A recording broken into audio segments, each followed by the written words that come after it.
You're watching Experience Comic Culture in Sales, streaming live daily to Facebook, YouTube, Twitch, and Twitter.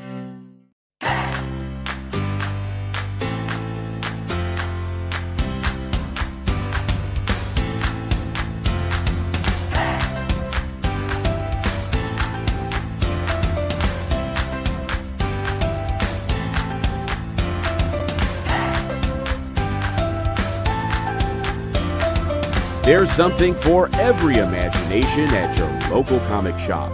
Visit comicshoplocator.com to find a store near you.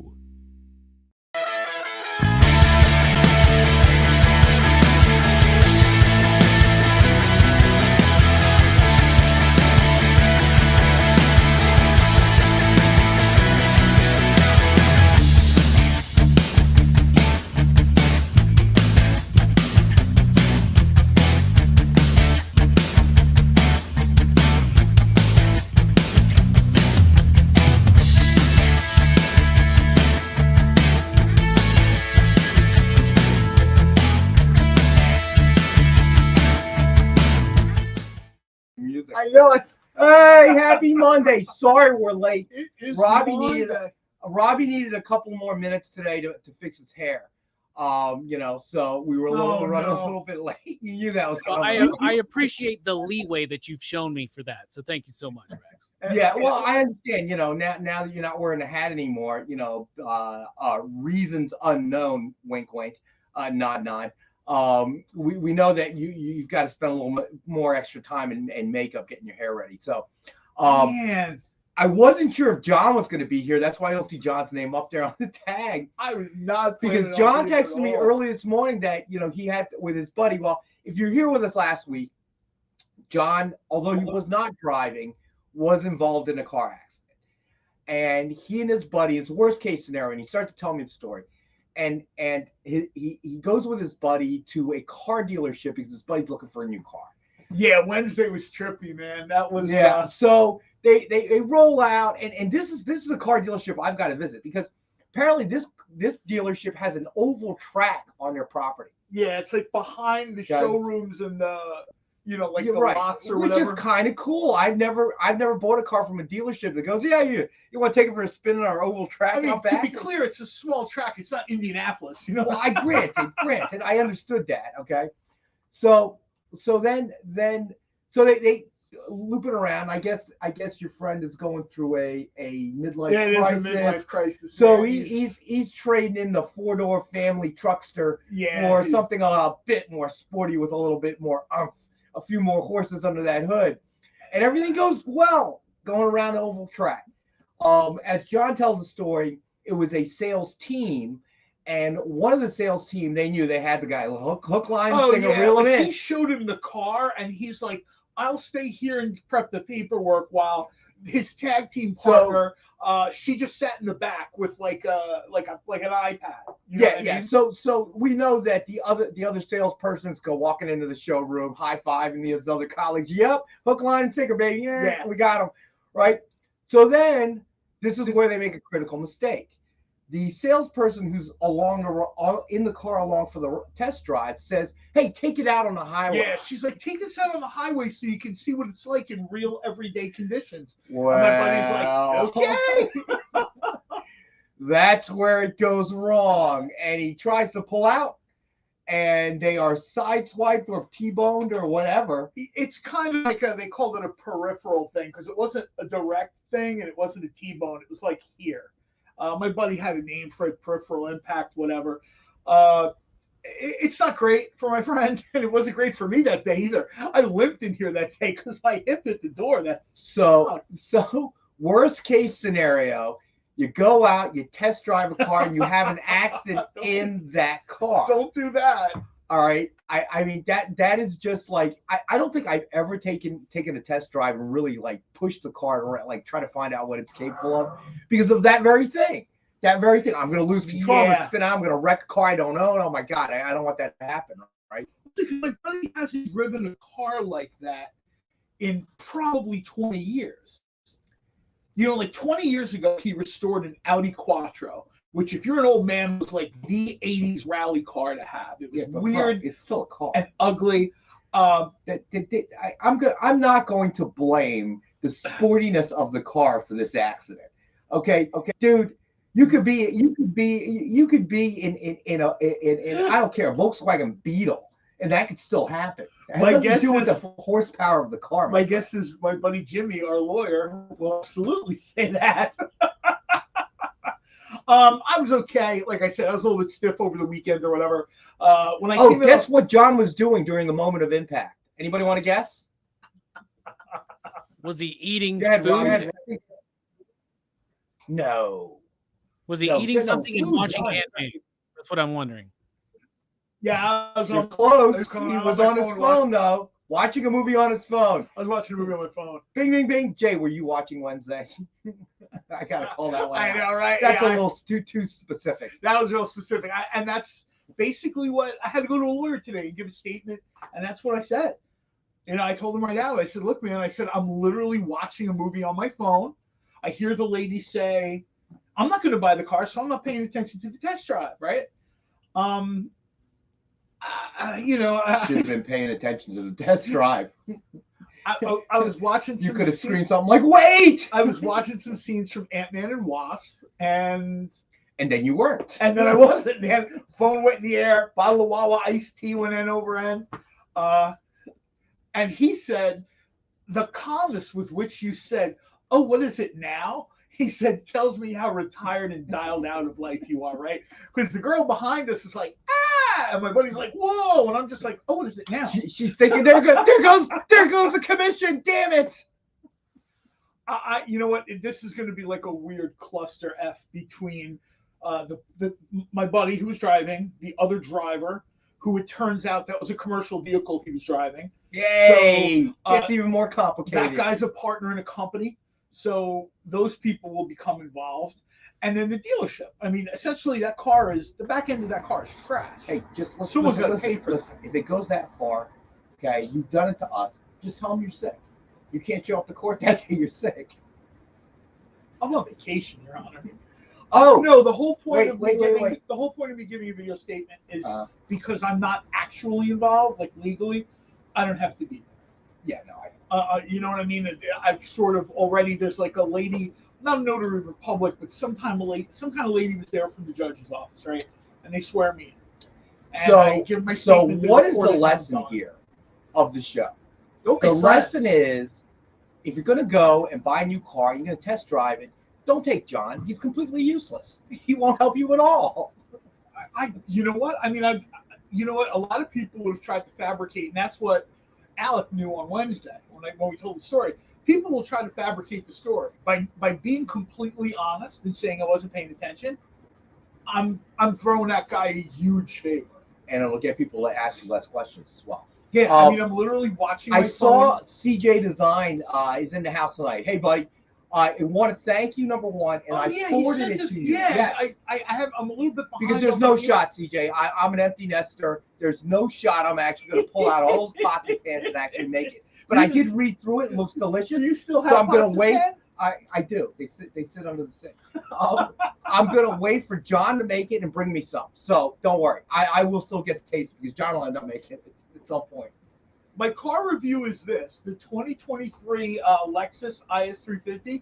You should probably not pull out onto a state highway without looking carefully before you leave. Let me say that applies to every car known to man, especially if you're using the Tesla self-drive. Okay. No, he was driving. You know, that was the other thing too. Like we were joking around that I'm like, dude, did you have this on autopilot or something? He's like, no, this. That actually would have been the funniest thing after the accident. Your friend looks over and he goes, wait, this isn't a Tesla? This isn't a Tesla?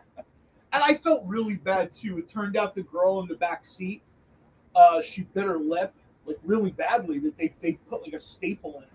And she lost a commission, too, dude. She had a really bad day. I don't know how that's going to work out because, you know. Yeah, I was going to ask, like, is he responsible? Like, how does that work if you're on a test drive and you crash your car? That's why we went to the lawyer. Our lawyer is our friend Jimmy, who we went to college with and wrestled with. We've been friends with him for 20, 25 years, whatever it's been.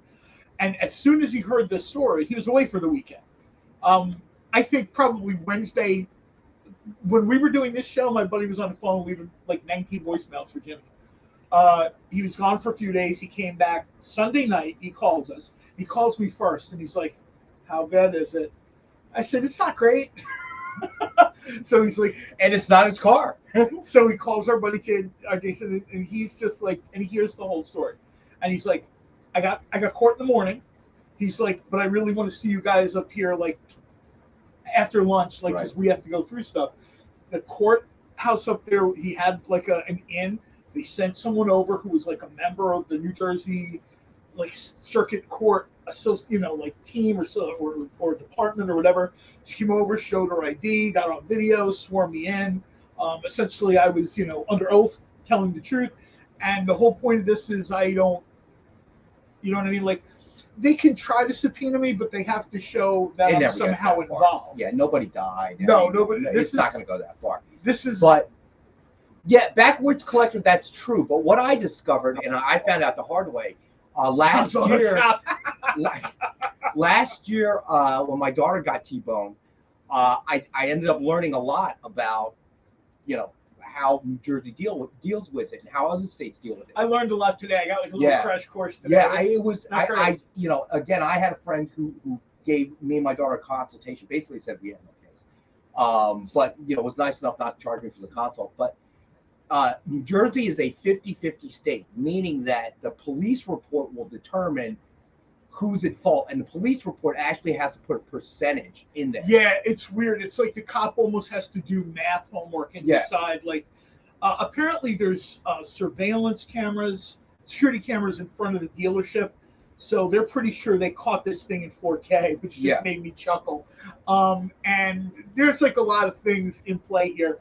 I wanted to kind of like remove myself. Not like I'm hanging my friend out. Backwoods collector, exactly right, sir. I wanted to remove myself from this because I know, and I even said to him when we were driving back from lunch, I said, "Dude, I told him right out. I said, you know it, and I know it.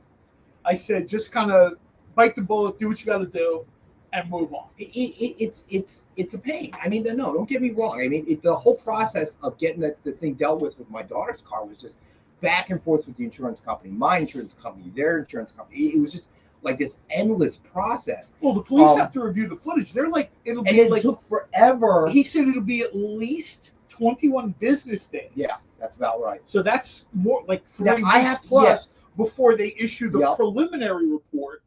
And then I guess the lawyers have to look at it, blah, blah, blah, and then the final report. Yeah, now the good news for your friend is... a lot, man. Yeah, no, trust me, I know, because it happened, my daughter's accident happened in the town I live in, so it wasn't a big deal. But I'm back and forth, and the lady was real helpful, but she's like, she goes, well, when did the accident happened? I said, about 3 days ago. She started laughing at me.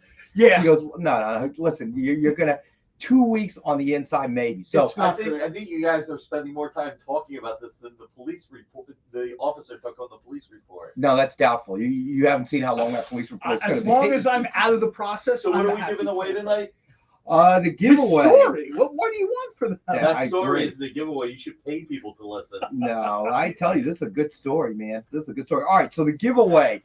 There we go. Thank you, Jay. Oh, nice. Captain America #1 signed with Craven the Hunter, cover sketch by Joe Del Beato and Mariano Nicieza. Suggested retail of $149.99. This is the giveaway that we have tonight. Marcus is making fun of me for my dramatic reading on Friday. You know what? I now have to go back and look at the show. I can do it again if you want me to scare everybody. Is it a reading from like a Dynamite comic or? No, it's from Ron Garney art. All right, so what should we make the hashtag? Hashtag thank God John's safe. No, that's too long. Okay, hashtag free EXP comic. Yeah, free EXP Okay, there you go. That works. It tells you exactly what it is.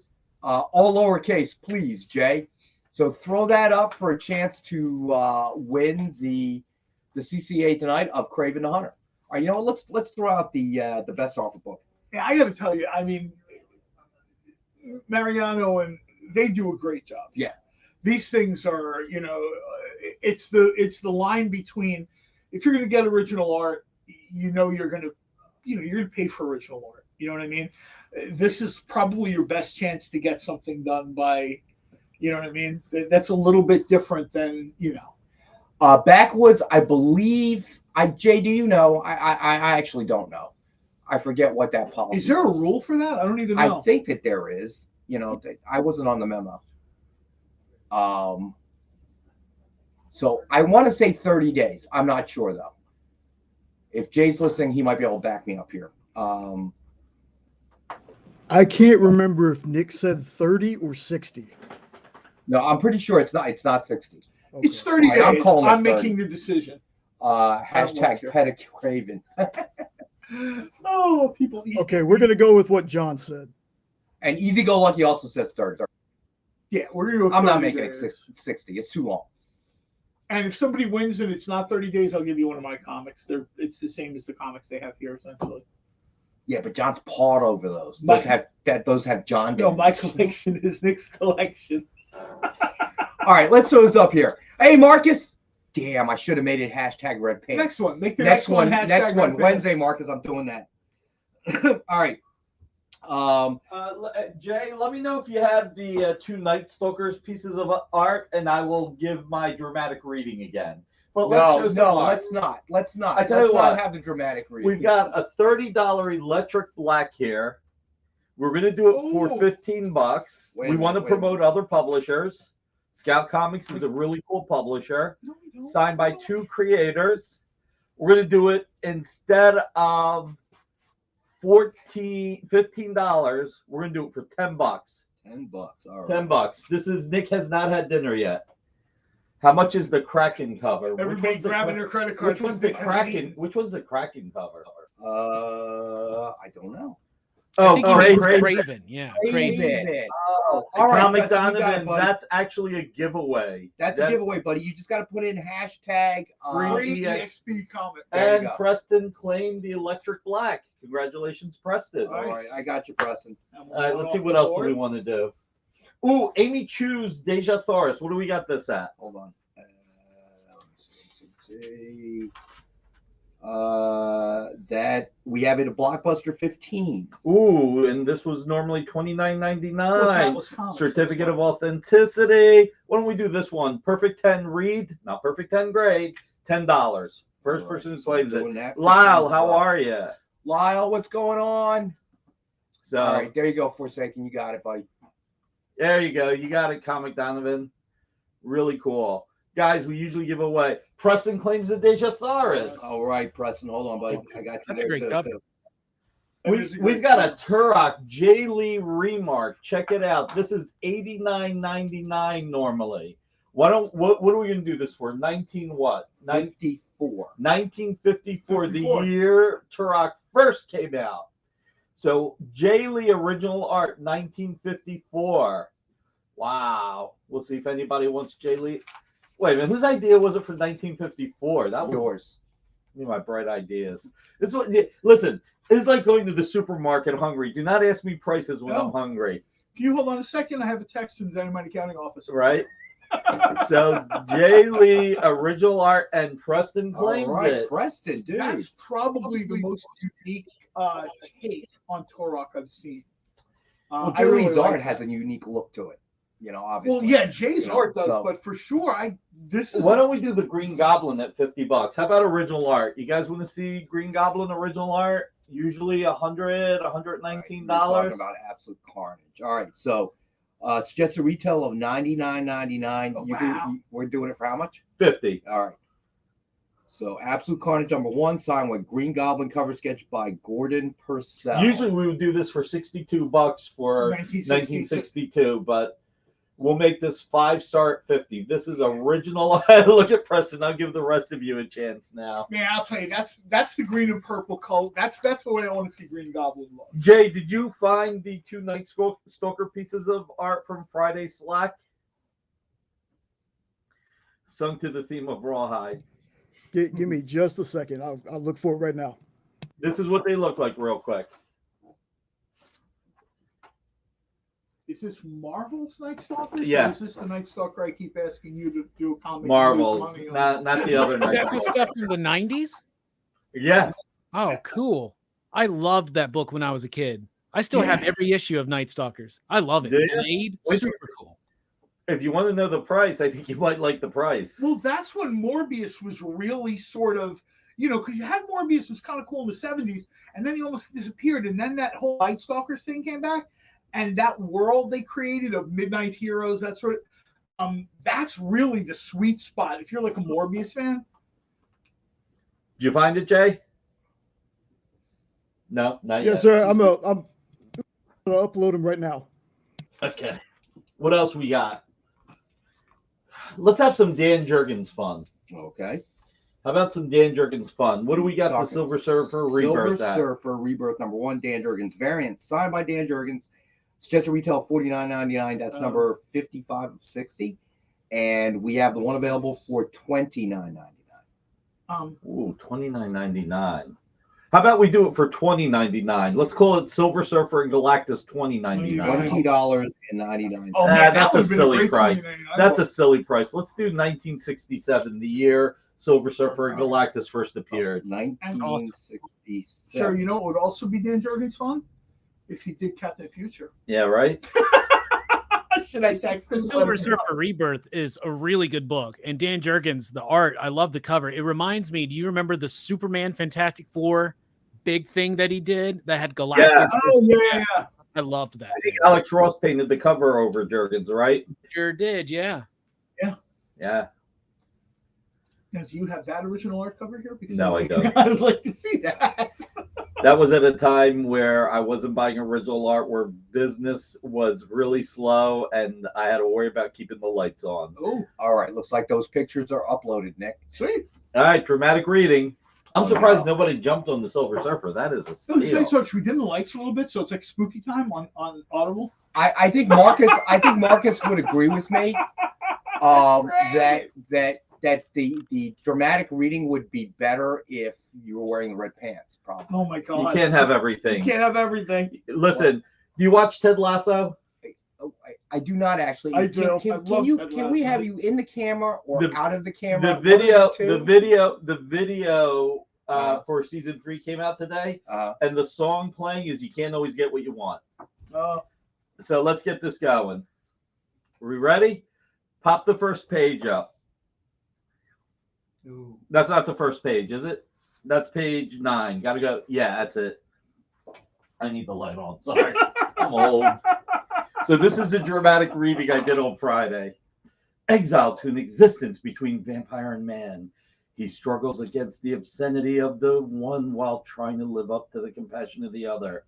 Both the animal and the man want to run the blaze, but in the end, it's the man that drives forward. Aroo! Oh, no. I'm out of fear. This is why I listen to audiobooks. I'm just saying. This is why you do or don't. I do not. So, And if this was a sample I was listening to, yeah, I would No, never. I'll tell you right now, I would listen to them if Nick was doing the narration. I'd be like, oh, listen to this. Oh. all right, let me do the second page. Enough of this Iron Man men's movement, Macho Bull. What are you trying to prove, Hannibal? Your version of vampirism may keep you intact through stunts like that, but it must hurt like the devil. It does, Drake, but it can't hurt enough. Not for what I am, not for the part of me that wants to get out to feed, and not when I've been part of what we do to that poor SOB Chasm. Chasm made his choice to take the side of the occult, Night Stalker's number 6, according to Hildy, to avenge his family, to give meaning to what his life had been twisted into by black magic. Ooh. So, Nick, we just dropped a 0. There's nobody watching. Well, No, no, not true. Marcus is still watching. I'm kidding. Marcus This is makes watching. my Friday nights. This makes my Friday nights. I love this. I said foosh. I said foosh. Did you say foosh? I said foosh. I said aroo, and then I went foosh. So here's the thing: these are $450 and $500, and on Friday we had them for $299 and $350. So $649 for both. But I also said if somebody wanted to buy both, they're sequential pages. We would do both for $600. Oh wow, that's actually good. I guess I can never sell these pages. The dramatic reading made them go down in value. I just want to be clear here. All right, I When can we- raise the value. Hold on. If somebody picks up both pages, Nick will never have another dramatic reading again. Sold. Promise. I think you should have a signed tape recording of him doing the. Yeah. "Oh." I think we're missing the boat here, man. All right, Robbie, we'll leave you in charge of that project then. Well, just so you know, when we return to cons and you're up at that panel and I'm in the front row, and you know that I don't know question who's I'm gonna gonna be. I don't know who's gonna be worse, you or Marcus at San Diego. my question is going to be, can we Look have at the EXP. Don't buy them. The readings are great. can we have a reading from one of the Dynamite comics? Dead silence. All right. I cannot believe nobody bought the Silver Surfer at 1967. These are mascot pages for Friday's show. All right, I'm about to go eat a Quick Caesar salad with some salmon in it. Oh no, price is going up. Salmon's expensive these days. Salmon is expensive. You would know.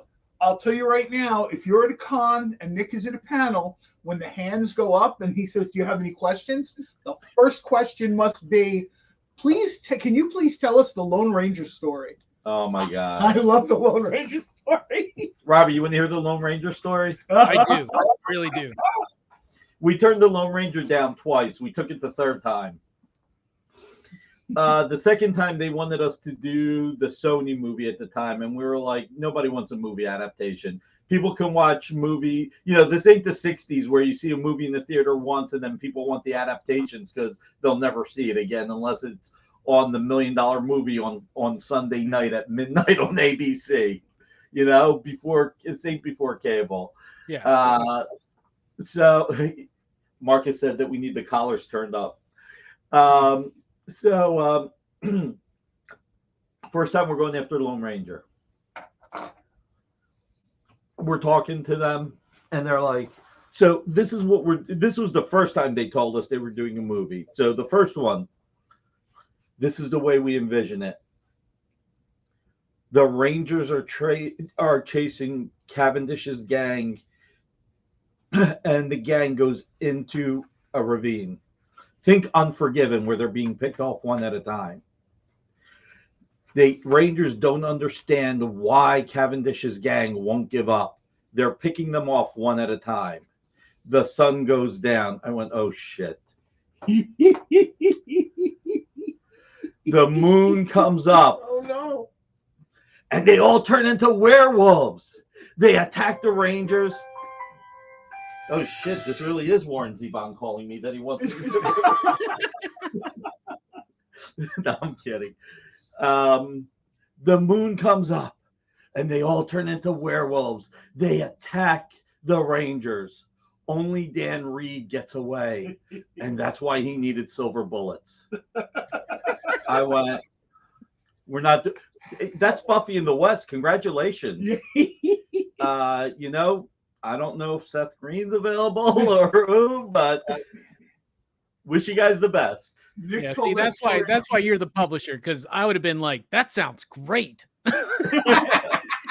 Yeah, but you can do that yourself. You don't need Lone Ranger. Man. Welcome to Masterpiece Theater. Abraham Lincoln that shows up. Oh my God. That was maybe my favorite moment. I've been to a lot of Dynamite panels. That might have been my favorite moment. Let's Nick do told that all story. three commission cover art at $50 each. Ooh. Dormammu, Green Goblin, or Captain America. Hold on, Now I'm going to go eat. Dormammu. Wait, which ones did you say? Dormammu, Green Goblin, and Captain America Captain with America. the Falcon. Really cool Captain America with the Falcon too. They're all cool, but check that I out. like that one. He looks So, really good with the $50. wings and the shield. That's a very cool look. Dormammu, also $50. Okay, got it. Sleepy All right. Reader. He changed his icon to be like, I can't believe he just did the dramatic reading. That All right, we'll put those up as soon as we get back from break. So we got to go to our first break. So stay with us. We'll be back in a couple We'll minutes. be back in a little bit. Yeah, see.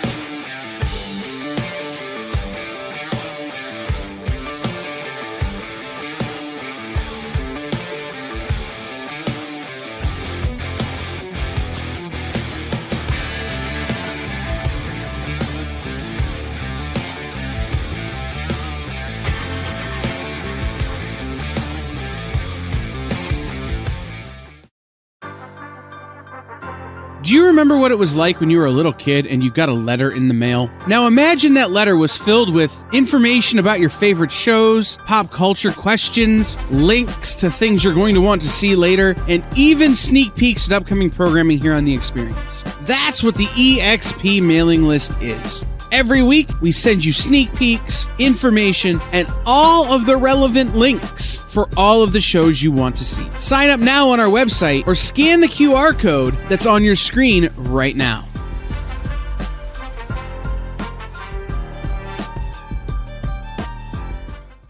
Did you know that every Experience show, including some exclusive content, streams on Twitch? Check it out, twitch.tv/the_EXP. Or just scan that QR code. You just finished the last episode of your favorite new show, and you just have to talk about it. But all your friends are ghosting you because of that incident last week at the buffet. Oh, you know the one. What you did to that chowder. Ugh. Keeps me up at night. So what do? Join writer Dan Wickline as he breaks down all your favorite pop culture media. Whether it's a review of the latest nerdy TV show or a dive back into the history of your favorite comic characters, Dan's ready to discuss all the hottest topics live. Join the conversation as Dan live streams Tuesday through Thursday at 5 Eastern, 2 Pacific on Twitch, Twitter, YouTube, and Facebook. The Dan Wickline Show on The Experience, comic culture and sales.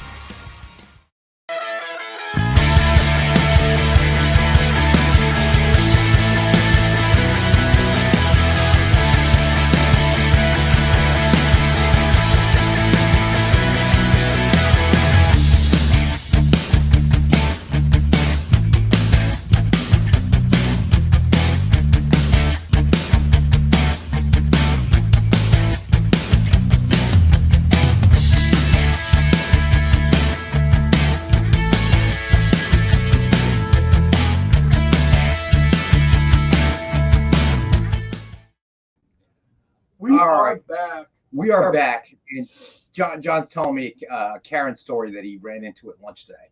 Yeah, I just quick like look when you look at a menu, and the price is usually right next to the description of the food, right? The time to make that decision about if you're going to buy something or not isn't after it comes to the table, the server walks away, and you've had like 4 bites, and then like your brain catches up to the math. Do the math before you order. Because no, I think if you're negotiating, though, that's a good time to bring it up. Because they've already made the salad. So that's what I'm saying. Is that what I'm you're not saying, Rex? Right. I'm just saying. Oh, no, I know what you're saying. Yeah, she was just Rex, do you try to negotiate the price of your food when it gets served to you at a restaurant? Is that what you do, Rex? I do not. No, he just has me bringing food. Correct. Yeah, see, go ahead, you should. Rex doesn't have to worry about this because not a problem. Jambalaya brought for him. I love jambalaya. From the restaurant that had to grapple with that. He didn't bring the rice. I have to go and make my own rice, though, but I can manage that. They offered to make me rice, but rice in a cup sitting there is like. Yeah, that's true. That's true. And I don't even know. You might have it tomorrow. You might even have it tonight. So I'll probably have it tonight. You know what I mean? I'm thinking. I'm looking at that jambalaya. Are you kidding me? Well, I was just telling you that local restaurant near us, Miller's, which is a franchise. Ale House over on they used to have jambalaya as one of their featured dishes, but they took it off the menu. A lot of places cut their menus down after the pandemic. They couldn't get certain things. I guess, but I really like it. One of the things that they're having trouble getting, because a couple other places have done this, is crawfish. Apparently, they're having trouble getting. See, but the thing about it was the one at Miller's didn't have crawfish. Oh, really? They replaced it with shrimp. Oh, because crawfish is, if it's not on your regular menu, I understand as a restaurant not ordering like herds and herds of it just to make one dish. Yeah. Especially a chain like that. No, I didn't. No, it was the sausage and chicken and shrimp. That was how they made it with the rice. That's what they told us at Jose Tejas. That's like another Jersey sort of semi-local chain. I don't know if it's a chain. They have a few locations. One of their best things on the menu was jambalaya. And they took it off because they said they couldn't get crawfish. Right. So, all right. So for everybody just joining, I know Ron just hopped in. So this is the giveaway of the night, everyone. So free hashtag free EXP comic. Throw it up in the chat to enter the giveaway. Just enter it one time. All right, and that will take care of it. CJ, this one has shrimp and crawfish, sausage and chicken. It looks good. So yeah, I don't need to negotiate price. I get my food for free, baby. That's even better. That is even better. I'm still working. I still have pepperoni bread left. I gave half of it to my daughter. It was like, because I knew it was gonna. There's no way I was gonna get through it all. Yeah, I mean, that was like a whole loaf. I Yeah. figured you might. Well, I figure you're feeding at least 2 people at your house, right? No. My daughter now has an apartment with a boyfriend and a roommate in Collingswood. So I am essentially pretty much an empty nester. So I'm literally not cooking. Okay, well, what am I going to cook for one? It's just like such a waste of time. So many dishes to clean. I'm eating off of paper plates and stuff. That's why I don't have to do any dishes. I hate doing dishes. Like half my friends now, like their wives have left them, the kids have moved on. They're all living in like these daddy dorm type apartments. And I get over there and like, yeah, you know what? Somebody hands me a drink in like a red Solo cup. And I'm like, what is it, 1989? Dude, what are we it's doing like there here? are rooms. I have Solo cups too, but I don't necessarily drink. I drink right out of the bottle. But I keep the Solo cups so I don't have to burn cups. You know, the only thing I really wash is like, you know, for hot drinks like coffee and tea. I got to use a real mug. So, but I've been using the same mug. I just rinse it right out. He's drinking out of the sink, cleaning over, drinking. Oh no! I know what the groundwater's like in the state of New Jersey, and I wouldn't do that. That's bottled water, man. Yeah, I would do that. But yeah, I mean, essentially, there are rooms I don't go into for like weeks at a time. There's no reason. So I still live in the same house I raised my daughter in, but my mortgage, I'm at like I think my mortgage last time I checked is 2.00 like 14. Oh yeah, How am I you gonna buy a place now? I'm looking at rentals. You know, when my daughter was looking for a place, I'm looking at rentals, dude. My mortgage is cheaper than some of these 2-bedroom apartments. Well, like, that's why kind the of hell what would people are complaining about. Like if you look at the news, they're sort of like you've priced me out of home ownership, but yet somehow, like they've boxed like some people out of home ownership, but yet how am I supposed to expend $6,000 a month for like a Harry Potter sized cupboard under the closet? Well, the best part was I get all these cold calls and all this solicitation to refinance my mortgage, and one guy called and I'm like, dude, why would I refinance my mortgage? I'm at 2%. I said rates are ridiculously high right now. Yeah, he needs commission. He goes, no. If I could have 10 more minutes of your time, I can show you how you're going to pay less. I'm like, dude, the math don't work. It doesn't work. I don't care how you explain to me. I know math. Okay. I don't give my secret illegitimate son an extra 10 minutes on the phone. I sure ain't giving you a 10 minutes. When you're trying to tell me you're going to save me money, there's no way you're saving me money. What's the prime rate today? I'm going to save myself money and time. Yeah. Bye. It's like I'm at 2%. Listen to me carefully. 2. That's it. You're offering me a rate at what, 6 and some change? You got 1? You got 1%? Call me. Come on, dude. All right, so Nick just lowered a price on 3 of the CCAs. All right, so let's throw them up there. First up, Doctor Strange #1 signed with Dormammu, cover sketch by Gordon Purcell. It's just a retail of $99.99. We have this one for $50. Yikes! I love this. Wow. Then we did this one already. Absolute Carnage #1 signed with Green Goblin cover sketch by Gordon Purcell. He's the second coolest Dormammu in the Marvel Universe. Suggested retail $99.99. And we have this one for $50. And then finally we have X-Men Battle of the Atom signed with cover sketch of the new Captain America by Joe Del Beato and Mariano Nicieza and Captain America New World Order. They have a date now. Right? They do. Is Mariano still out there? Because I like the way he went blue on the wings. I really like that because I've seen I doubt it because he knows that as soon as the show starts, he's out. You're going to say, hey, is Mariano still out there? So he's bolting. No, because I've seen a couple different takes on the Captain of the Sam Wilson Captain America wings. It's the first time I've seen them that blue like that. That's very cool. All right. So each one of these is $50. Okay. We had them at a higher price, but Nick came in lower the price. So all 3 would be $150. If you get all 3, I'm gonna do a veggie sandwich special. If you get all 3, we'll do it for $125. Nice. All right. There we go. Yeah, I mean, this is a night for you guys to pick some stuff up because we didn't do any pre-production. I walked in here at 5:59 and Nick hasn't eaten. Pre-production. What are these words that you speak of? Pre-production is all the stuff you do. I just show up at the end of the day. Now he's making it a mystery. Is John going to show up? Maybe, maybe not. Maybe. Yeah. It's like a flip of a coin at this point, right? So I did have a topic. That's a good point. He could have made the wings orange, and they still would have looked awesome. All right, let's throw this out here as well. The Dynamite 10-pack reader set, 10 random Dynamite titles, suggested retail price of $40 or higher, so $3.99 cover price or higher. And as always, a thank to our viewers, $5 for the entire 10-pack, 50 cents a copy. Can't go wrong there. So I did want to talk about something else. So there was an article today, or maybe it was yesterday, I don't remember. But apparently the Ant-Man and Wasp had the biggest second week drop-off since Eternals. And the question, Marvel has a huge drop-off. Well, the question is, should the MCU be worried? That was the title of the article. I didn't really read it. That seemed to be a real, almost like a clickbaity topic. You should be worried all the time.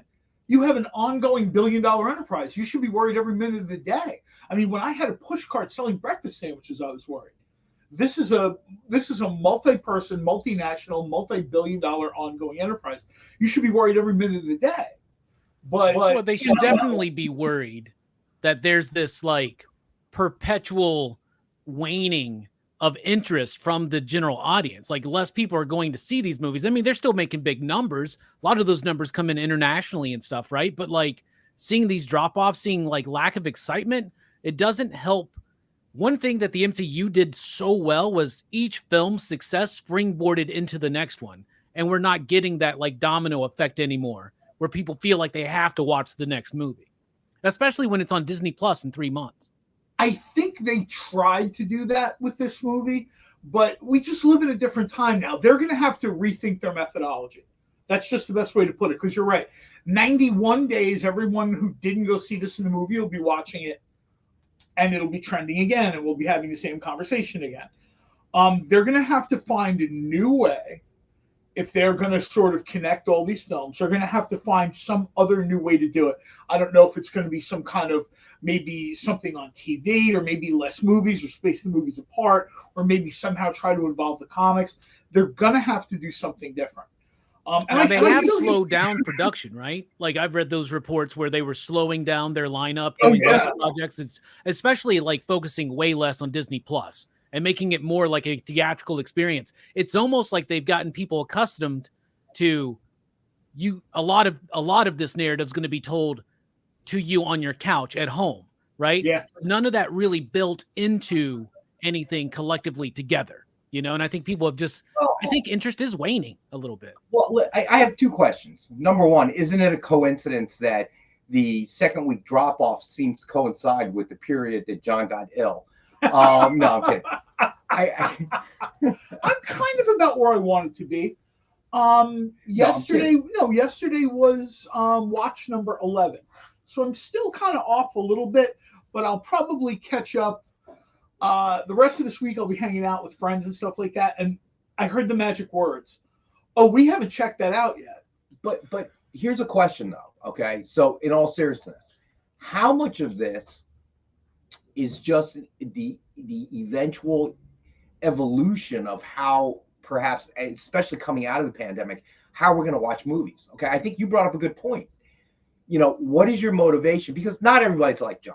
Okay, John likes the big theater experience, or Amy likes the big theater. Oh yeah, experience. I'm like the 1/100th of 1%, right? Everyone else is. But the question becomes: are we seeing something here that could, you know, maybe really, although may have something to do with the movie, but really may not, in the sense that you have guys like John. I'm going to see it. I'm going to see it in the movie theater. I'm going to see it the first week, okay, if not the first day. Yeah. I have a buddy who I talk to about, you know, he's a big MCU fan. He's a comic book fan. So he and his son went to see it like the second day after it came out, right? You know, that Friday, I guess. So there are that fan base is still there. Now I want to see it, but now I'm the other end of the extreme. I rarely go to the movie theaters. I wait until the stuff starts to stream. And thanks to the pandemic, just about everything ends up there, right? So then what about those people in the middle? So, you know, they're like, you know, I want to get out there. I want to see it in the theater. I want to see it. I didn't make it the first week. I get busy the second week, and then we're in the third week. Well, maybe I'll just wait until it comes out, you know, on streaming and then watch it then. I heard an interesting suggestion.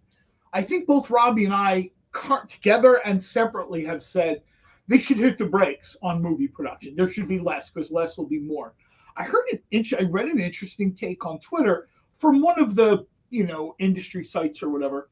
They said, seeing as how everything is going to TV in a much quicker, like streaming service, much shorter time, they shouldn't be slowing down. They should be stepping it up.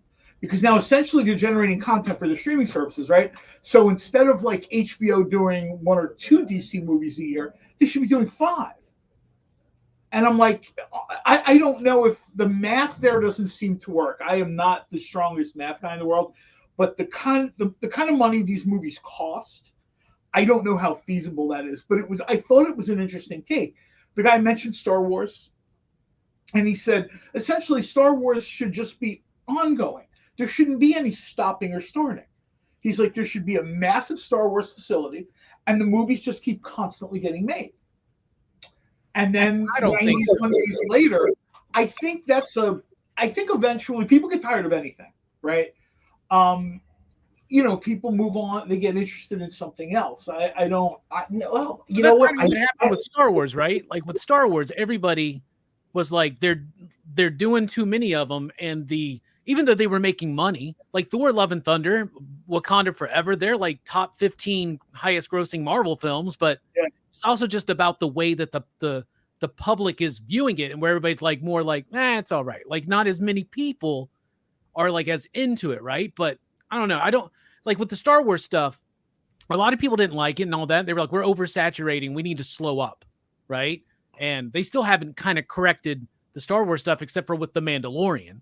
I don't know if you but I had a buddy who said that after Endgame, the MCU should have stopped for 5 years and then came back and then made it more of a big deal. See, I think the problem with that theory. See, creatively, I like that idea, but financially, that was never going to happen. Thank you. That's my point. Is that you have to realize that at the end of the day, it's a business, and you can't shut a business down for 5 years because you're trying to create scarcity. It just doesn't work that way. You do that in your face more often than not. Well, you do that, and I'm looking at the practical aspect of it. Okay, so all right, you come in one day, you come into Industrial Light Magic, you come into all these places. Hey, we're shutting down for 5 years to create interest and marketability and demand. So hey, sorry, I'm not saying they should have done that. My thing is, I think they should have already had a larger threat brewing in those last few movies behind the scenes of Thanos to build into something even bigger. I got to be honest with you. That's never going to be realistic because you're looking at a corporate structure, and corporate America doesn't work that way. Yeah. Corporate America lives and dies by the quarter. They don't have a 10-year plan. I absolutely wish it did. Yeah, they don't have a 10-year plan. Well, I can't get out of that. They tried that with the multiverse. Mm-hmm. To a certain extent, they tried that. I mean, that's the nail on the head creatively. Something should have been brewing. And what was sort of going on is the threat of the multiverse. Well, you had WandaVision, you had Doctor Strange, Multiverse of Madness, and now all of a sudden, from their perspective, they're still multiversing. Kang fits into this multiversing thing. Loki will be the next thing up. And, then I guess we get Guardians of the Galaxy 3. I'm not sure. My guess is that there's not going to be any multiversing there, other than the fact that you have a different Gamora. I think James Gunn is doing his last movie. Vaya con Dios, I'm done.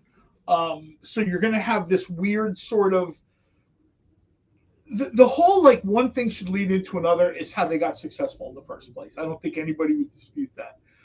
They can't seem to replicate that to the extent that they did previously. Now, in their mind, there's probably somebody saying, oh, yeah, but this is blah, blah, blah, blah, blah. No. The next thing we're going to get is Guardians of the Galaxy, right? And I'm telling you right now, that's not going to be the movie they want. So now you have to look even further out from there to this whole sort of Kang multiverse danger. And I just think it's too indistinct. It's not as clear and obvious, a clear and present danger like Thanos was. The way Thanos is built up in all those movies. Yeah, I got to be honest with you, though. What I think, the direction, unfortunately, that it's going to fit a business model and it's going to fit the creative model is I think you can pull back a little bit, but ultimately I don't think that pullback is going to be enough to satisfy any of the audience.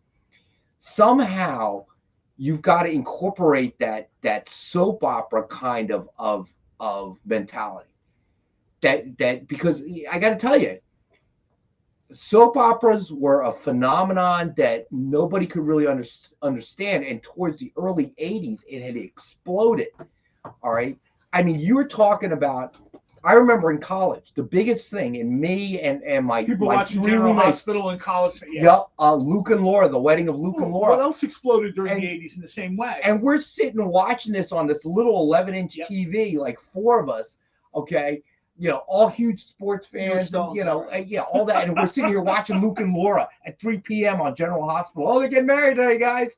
Okay, it was a watch party throughout the dorms. That was obviously its height. Now I've heard that the last few are dying off. You know, that era has certainly shifted. But there was a loyalty there. I remember my aunt, okay? Yeah, everybody during summer vacation, I'd go visit her. Restless, Edge of Night. Everybody had in a place called Bethel Park, Pennsylvania, a suburb of Pittsburgh. Go there, and I remember my aunt wasn't working, and we'd stay there for like a week. And every Monday through Friday, okay, all right, all my children, General Hospital. There was another one she liked to watch, like the oldest one. I have to watch my stories. Right, and that's nobody. What everybody's grandmother my said, cousin my and stories. I, her daughter, who was a little bit younger than me, we were told to go outside, go upstairs, but no sound. We couldn't disturb her watching. And I'm watching this. Yeah, Young and the Restless. The Restless. Thank you, Marcus. I'm watching this going, this is the dumbest thing. You know, the video shot is different. It's just horrible. But it you know. Yeah, I was just about to see what figure drawing is saying. This is the professional wrestling idea. Yes. This sort of, the story never ends. Watching figure drawing. John is a huge fan. Falcon Crest. That was the nighttime one. I am a huge pro wrestling fan, and I have been for the majority of my life for the same reason. People like soap operas. It's literally the story that never ends. There's always the next. It's kind of why we like comic books, right? Like ongoing superhero comic books. Like it's a story that never ends, and there's something comforting about that. And there's got to be, you know, you've got to look at it this way, and we've talked about this topic before. You know, yeah, sure, it's saturated now as compared to when it started, and with more choices, people become more critical. Yeah. Okay, but are they making money? And from what I'm looking at, they are making money, man. All right. Yes, the Ant-Man movies. We have comics up there. Okay, I was going to say, just real quick, the Ant-Man movies, for instance, each one has made more money. So that's a successful franchise because it's going up, right? So Exactly. Easy. People like Paul Rudd. There's a little bit of a... People like Paul Rudd. They just like the movies he's in. He's a likable guy. I mean, literally 25 years this guy's been doing these really likable characters. He's in Friends. He's in... oh, God, why can't I think of his name now? Like Anchorman, the Ron Burgundy movie. He's in all these kinds of movies. People just like the guy.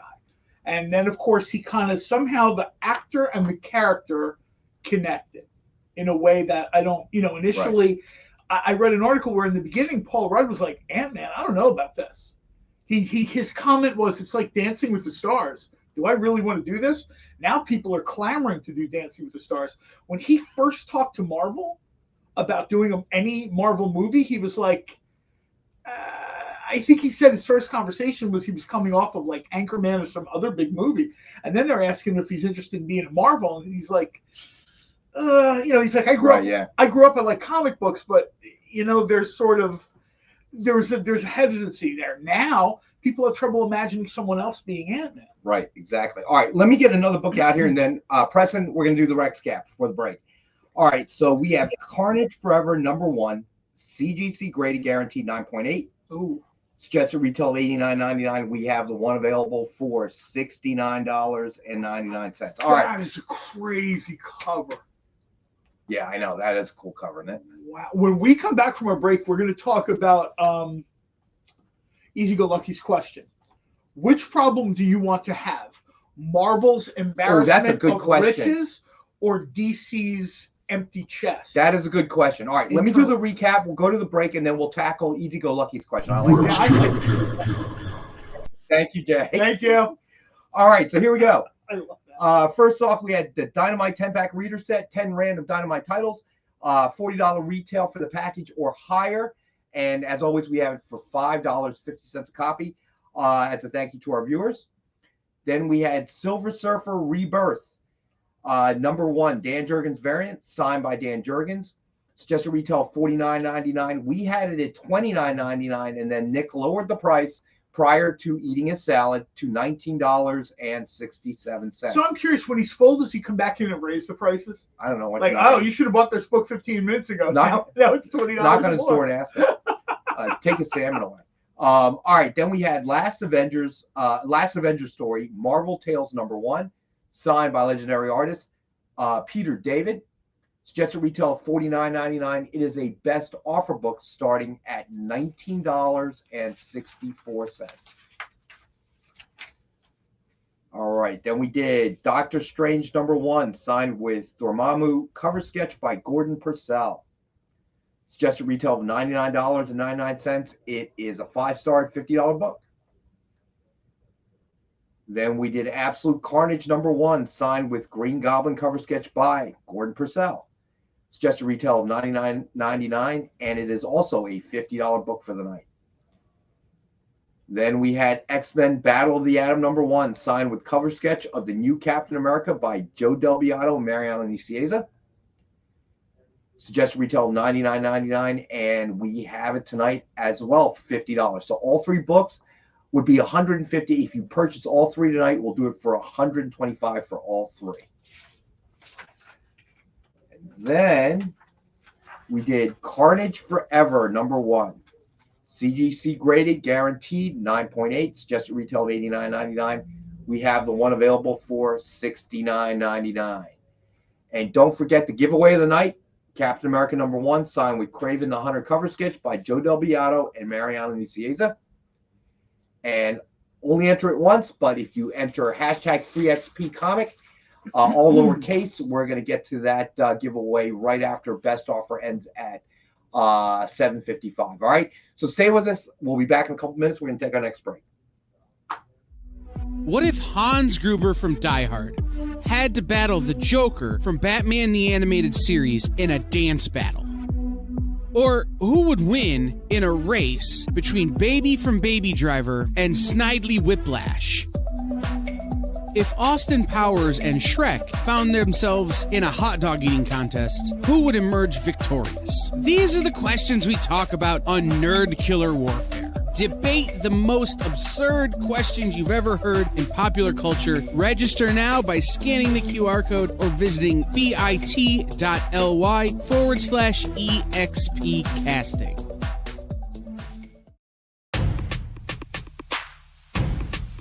Go follow the experience on TikTok at @the_EXP1 or scan the QR code on the screen. Our TikTok is like everywhere else we are, except you only have to deal with us for a minute. Seems like a win-win to me.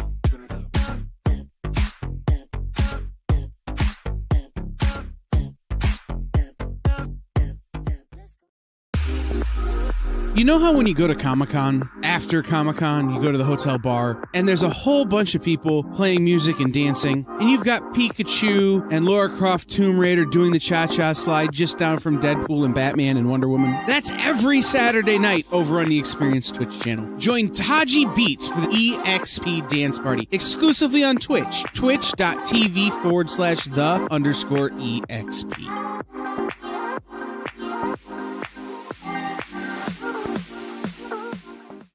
Comic Collectables is here for you every Wednesday with AR Comics for two very important reasons: to sell you rare, one-of-a-kind comics that you'll love, and to confuse AR with old man talk. You see, Rex and John are, how should I put this, ancient as the roots of the mountains. So every week, Rex and John fill in AR in yet another area of pop culture that he missed because he's too young, just didn't have the time, or just really doesn't care about. It's a real public service they provide. Come buy some super rare and unique comics, while old men explain long-dead sci-fi shows to a younger man making that confused puppy face. Every Wednesday from 6 to 8 Eastern with Rex, John, and AR Comics. Comic Collectables on The Experience. Comic culture and sales.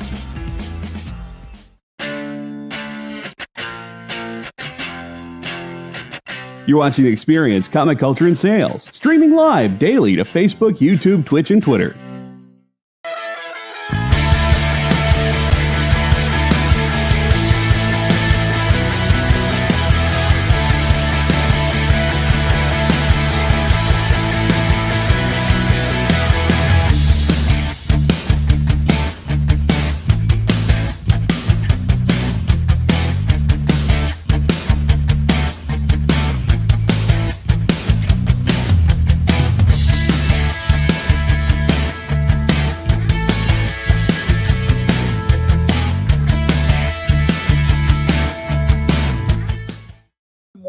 hit the steam room, go to the room and take a nap. Those guys can wait. So we were just talking about the fact that John will yet again be absent for class on Wednesday. Yeah, I'm going away for a couple days. It's vacation time. You know, all time. this illnesses and the COVID and the pneumonia is really getting away his his real job, which is taking vacations. We did. We had to reschedule this. We planned on doing this kind of around maybe the Super Bowl time or whatever. Look how sad I am. He had to reschedule his one of his infinite vacations. Right now it's a good time. What am I going to do for food on Wednesday, John? Oh, boy, only eat half of this. I don't know what to tell you. Dude, that's not. Oh my God, I'm going to have to actually buy food. Maybe you want to see if Amy can cook. I better start planning now, dude. I mean, that's Wednesday. That's in 2 days. I got to start planning as soon as I get home. Rex, why are you so jealous? You're jealous of Rex's. You're jealous of John's vacations. You're jealous of my hair. Like you just need to be grateful for what you have. First and foremost, I'm actually not jealous of your hair. I just like making fun of it because you're not wearing a hat anymore. Second of all, who the hell isn't jealous of John's vacations? Okay, he takes 52 of them a year. I wish. Oh my God! I mean, how are you not jealous of John's vacations? The truth is, right now that hospitality industry is flat and it's down. So all those things you wanted to do and they were insanely expensive. Like my friends and I, we're a bunch of old dudes, right? So we kind of need oceanfront place, somewhere with like a swimming pool to jump into. Nobody wants to see old dudes in the swimming pool, so we kind of go in the middle of the day when everybody's at work. Nobody wants to see us at night or weekends. I want to park indoors. I don't want to get cold, hot, roasted, wet. I want a decent bar or 3. I want options to eat. See, I like Vegas. Vegas, there's a lot of other things to do. Go ahead, Jed. I like Vegas too. I spend a lot of quick for John and Robert. It's free EXP comic. They only have 2 E's in there. Okay. Free. Oh, it's 3 E's, I guess. Oh, 3. Free. John Spilios, 3 E's, buddy. E-E-E-X-P. And Robert A. Yes. Okay. Yeah, so you got 3 E's. Is that the light or? Maybe. If we go dark here, thanks everybody. Have a great night. It's all right. The camera adjusts. I noticed that when Nick turned off the light. All right. So guys, just make sure 3 E's and free EXP. Yeah, but right now this is a time where maybe you want to go with that special someone or maybe that not so special someone. This is a great time. There's a ton of websites out there, or you can just call American Express.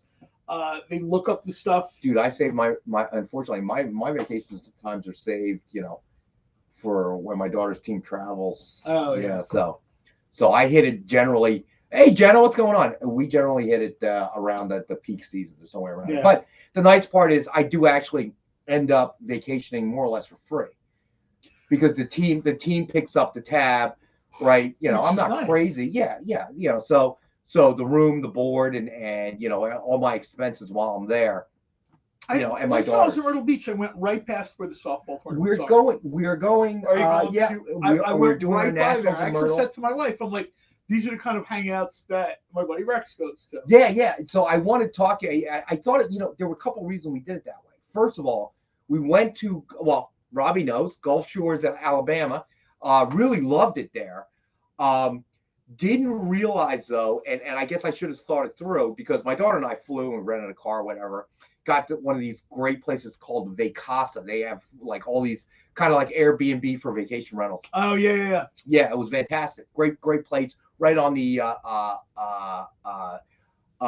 bay side, or the Gulf side rather, and it was fantastic. Didn't think of this. A bunch of parents complained. And I'm like, why? It's beautiful here. What's the problem? Tournament was kind of crappy, but no, I didn't think it through.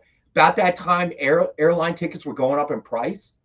And a lot of these families, you're traveling with a minimum of 3, if not 4. You got siblings and everybody, right? Only one other family flew. Everybody else drove.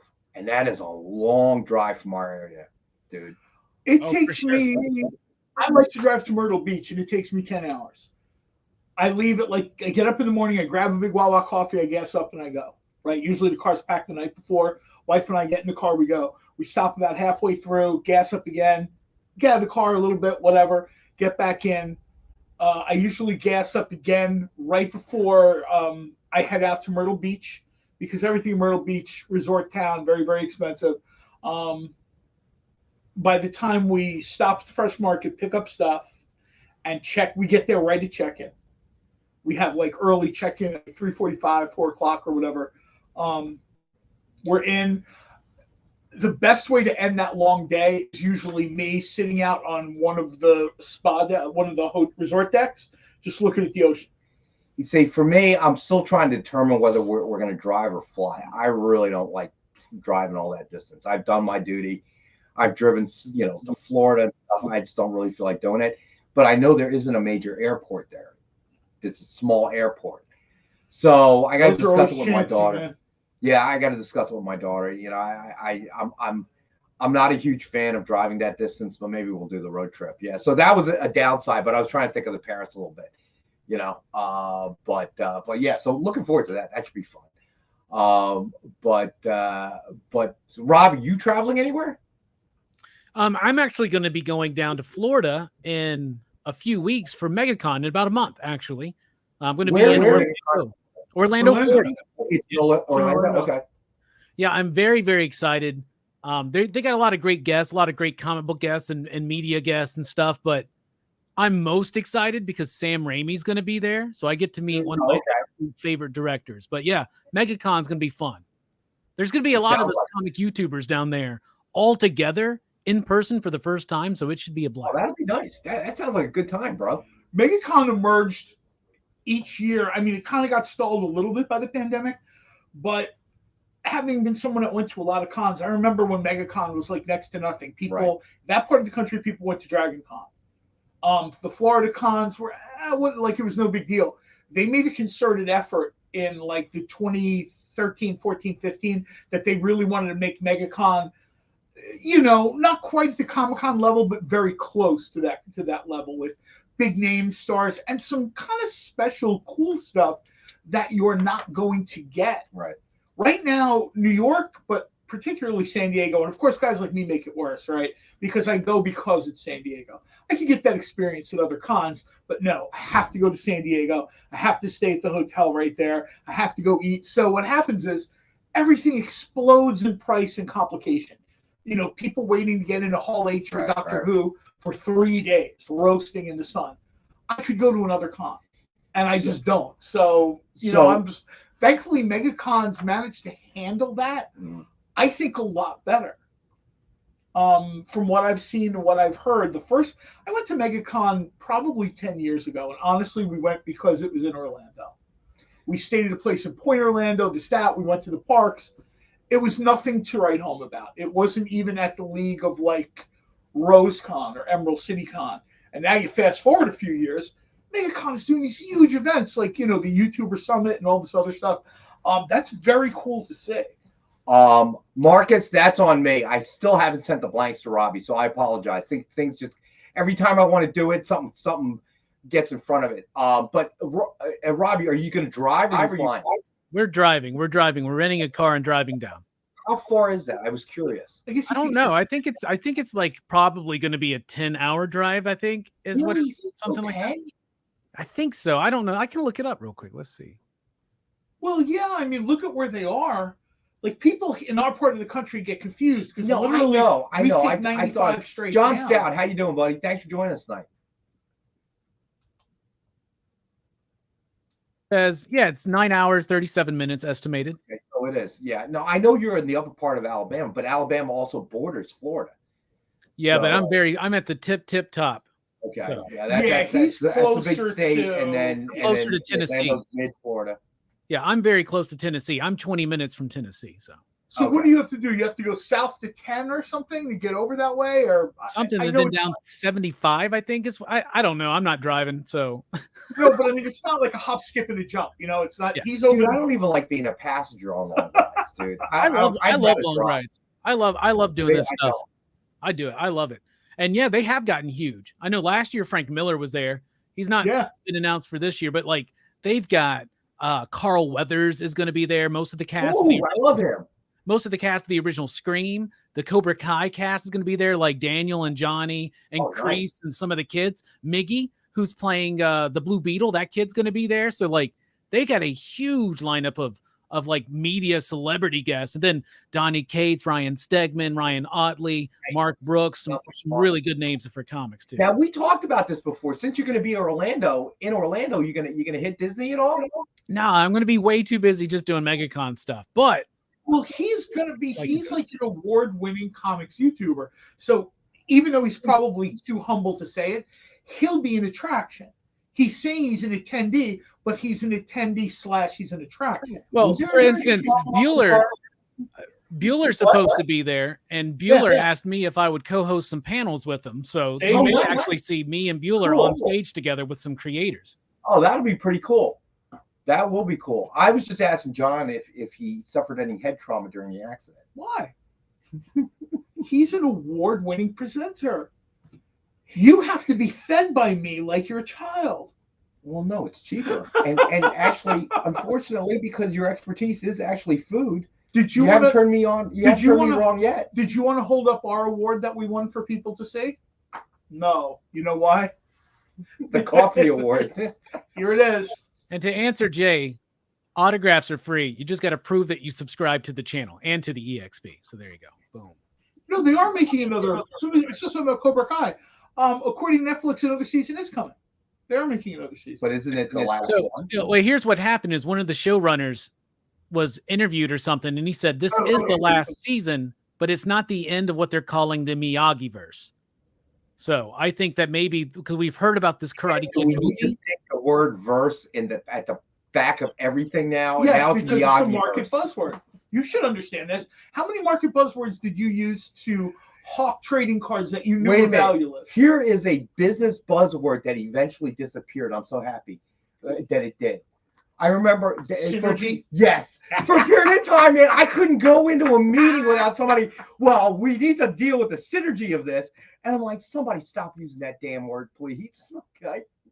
Oh my God. Do we have comics for people? We do. All right. So, let's do some sign books. Synergy verse. Nice. Synergy. I like it. Hope it's better than the Snyderverse. No. Oh, I did it. All right, we got Return of Wolverine #1, CSA exclusive variant, signed by Addy Granoff and Charles Soule. Suggested retail of $89.99. It is a 5-star $50 book, and this is a Virgin variant, and we have the one available for $50. And keep in mind, Addy Granoff lives overseas, so this is not going to be an easy signature to get. Yeah, I love this cover too. I just love it. It gives the like this like Universal Wolfman background vibes, right? Yes. I thought I pulled one book that was kind of if you've ever seen Bat in the Sun and some of the stuff Bat in the Sun has done, they use Addy Granoff as an inspiration for a lot of the shots they try to get. Bat in the Sun is like a fan studio. They kind of do cool stuff like, Wolverine. I was going to say they did Wolverine versus Predator one that I saw that looks almost like this kind of Wolverine. I was going to say, and I can't remember his name now. I feel bad. I can't remember like the lead guy for Bat in the Sun. He has a comic book store. Him and his dad. He sort of does the move, directs them. He talked about Addy Granoff as a huge inspiration in when he's trying to put these shots together. Right. Like here's an Addy Granoff cover of whatever, right? And he's trying to translate that into the film media. And I just thought that was super interesting. And like Robbie said, if you've seen the Wolverine versus Predator thing, again, very similar to that cover that was just up there. Really neat stuff. Jay, throw that up there again. Yes, Aaron Schenke. Someone just said it. Yeah. He loves playing the Joker. He has a guy who's probably a better Batman than most of the Batmans in the movies. Figure drawing says Deadpool #13 Addy Granoff cover. This one I love because of the red sky as well. I like that. Plus, I also like it for what Robbie said. This kind of has a Universal Studios Wolfman. Like if you did this in black and white, it would, you know what I mean? Right. Or not studio tone. What is it? Monotone? When it kind of looks like it's black and white from a movie. Like if you kind of did this monochrome. If you did this monochrome, this would look amazing. I agree. All right, so we have this one available for $50, 5-star at $50. Yeah, that's nice. All right, then next up we have Phoenix Resurrection, The Return of Jean Grey #1, comic sketch art exclusive variant cover signed by Matthew Rosenberg. Suggested retail $39.99. We have the one available for $29.99.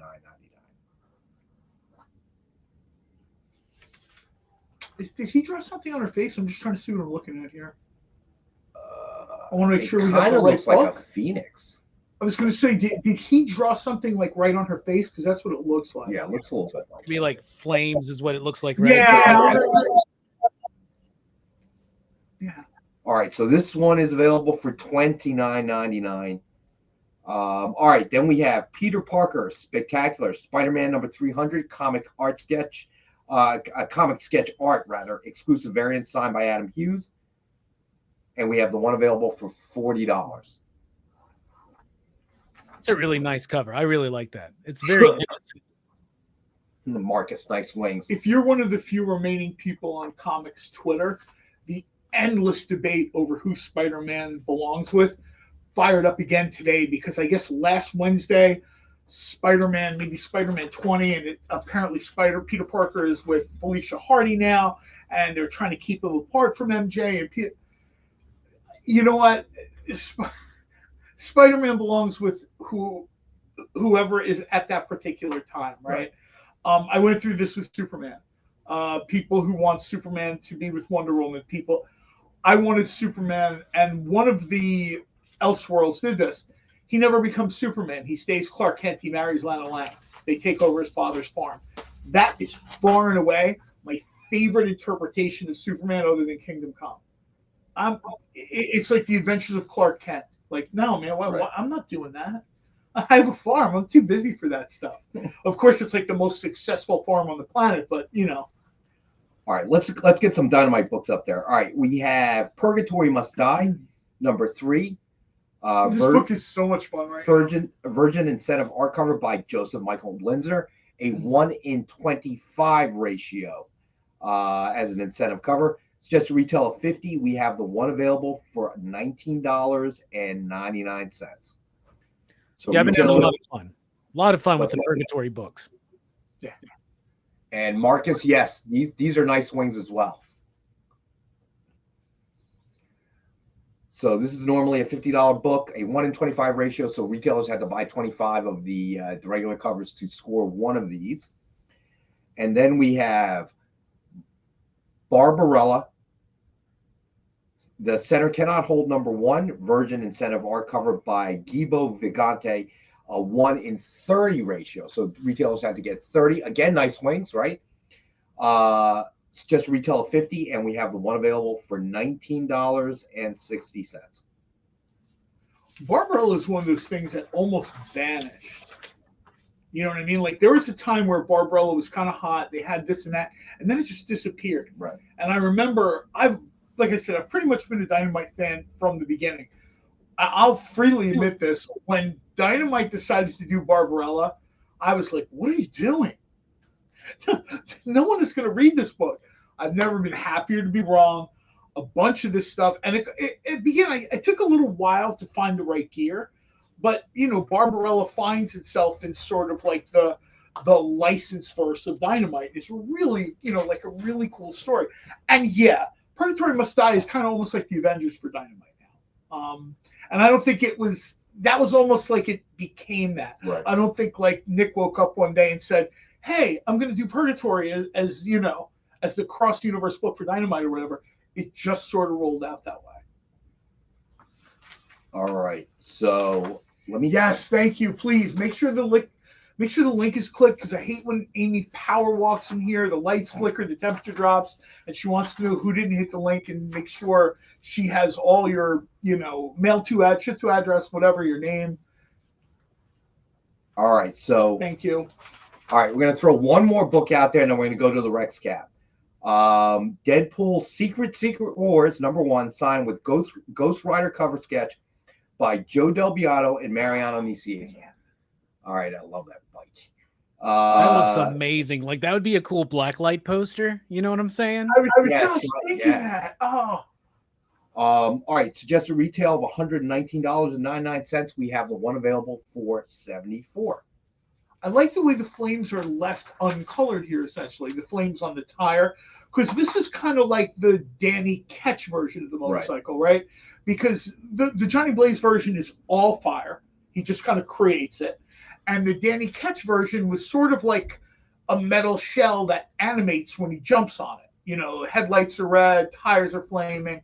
I like the way the flames are basically left uncolored here. This is very cool. It doesn't detract from the coloring on the bike at all. All right, so let's do the Rex Cap. All right, here we go. Wait, are we waiting for the thing that says Rex? Well, I was kind of waiting. Thank you, Jay. I need the button. I need the button. Wow. Right? All right, so here we go. So to start, we did the Dynamite 10-pack reader set, 10 random Dynamite titles, suggested retail of a cover price of $3.99 or higher. As always, as thank you to our viewers, we have $5, 50 cents copy. If you order just the 10-pack or multiples of the 10-pack, we can send it media mail, save you on shipping. So then we did Return of Wolverine #1 CSA exclusive variant, signed by Addie Granoff and Charles Sewell. Suggested retail of $89.99. It is one of our 5-star $50 books. Again, Addie Granoff does not live within the United States, so it's going to be a tough signature to get. And I don't know how many cons he shows up to, but it's a long travel for him. So then we did Phoenix Resurrection: The Return of Jean Grey #1 comic sketch art exclusive variant cover, signed by Matthew Rosenberg, and we have the one available for $29.99.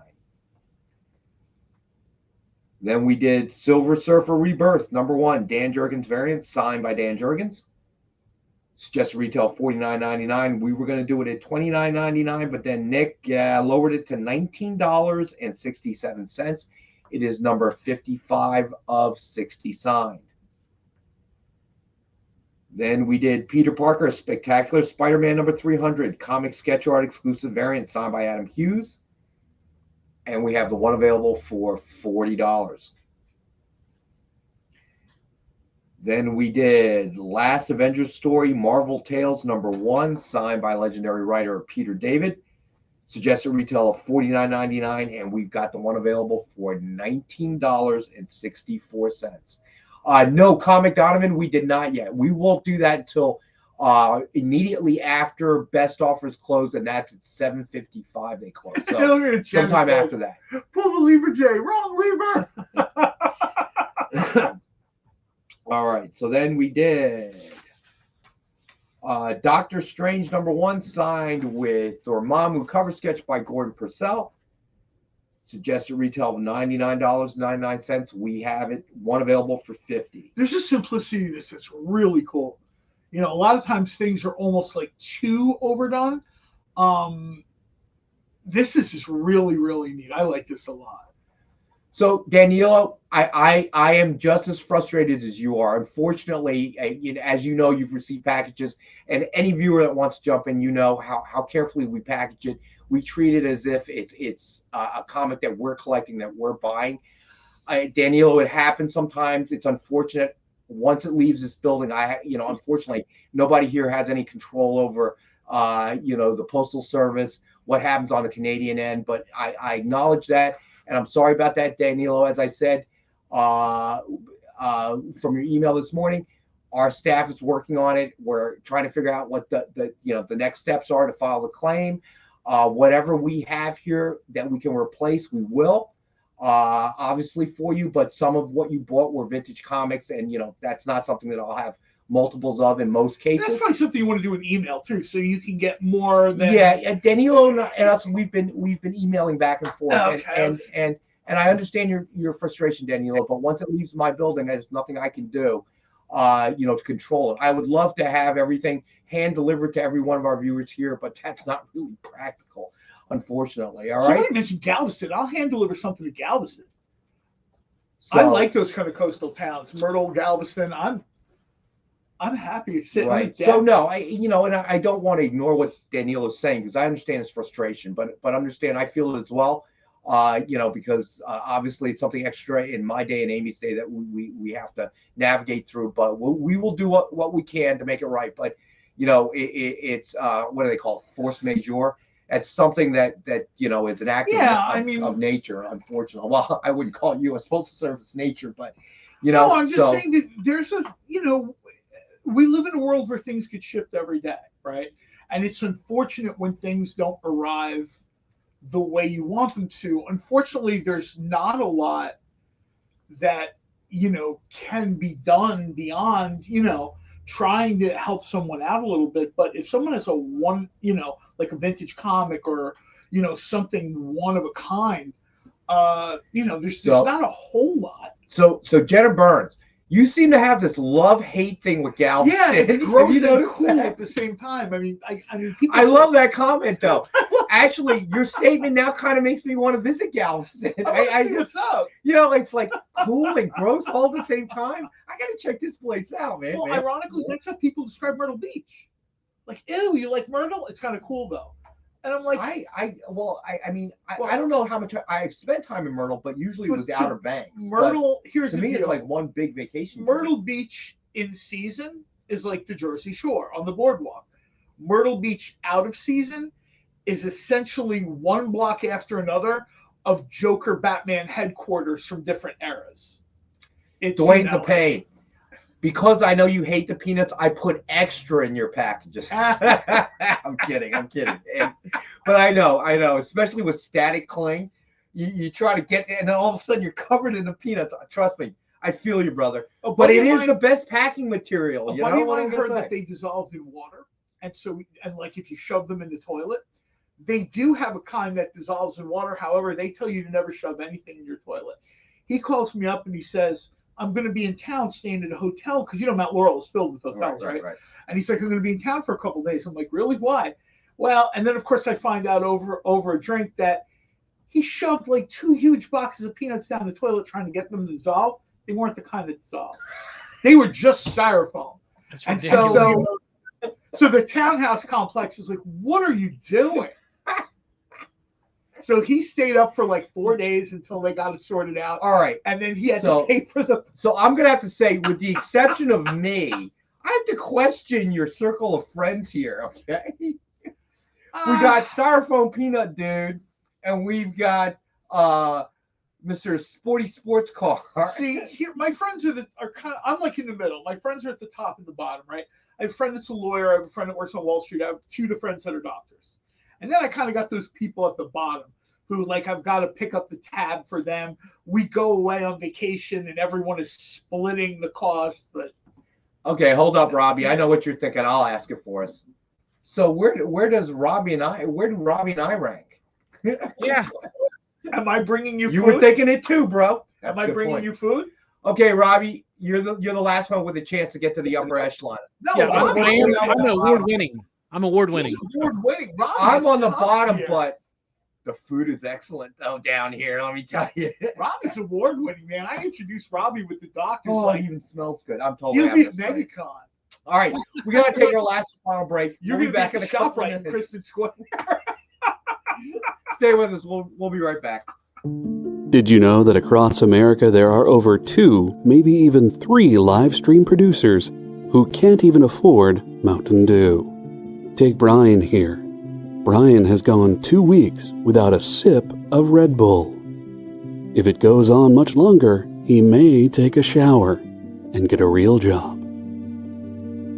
Situations like this are as tragic as they are preventable. Join the experience on YouTube and gain access to special emojis and members-only streams. For less than a cup of coffee, you can keep socially awkward hermit people working from their parents' basements where they belong. Scan the QR code on the screen to join. You'll be glad you did.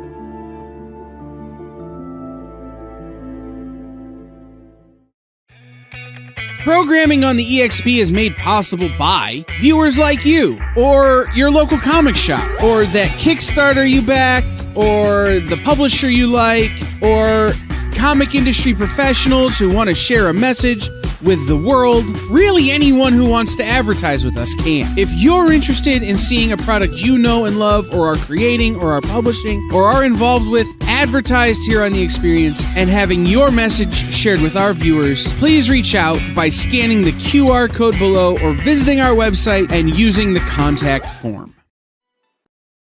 Imagine being at a convention and going to an interview panel that's just for you. No bustling crowds, no hours-long lines, just you, the moderator, and your favorite comic book creators. Well, this is pretty much that. Miss Jen sits down every week with 2 comic book creators for a live stream interview about their latest work, and you can ask them whatever you want. It's Talking Shop, Mondays at 5 Eastern on The Experience, Comic Culture and Sales.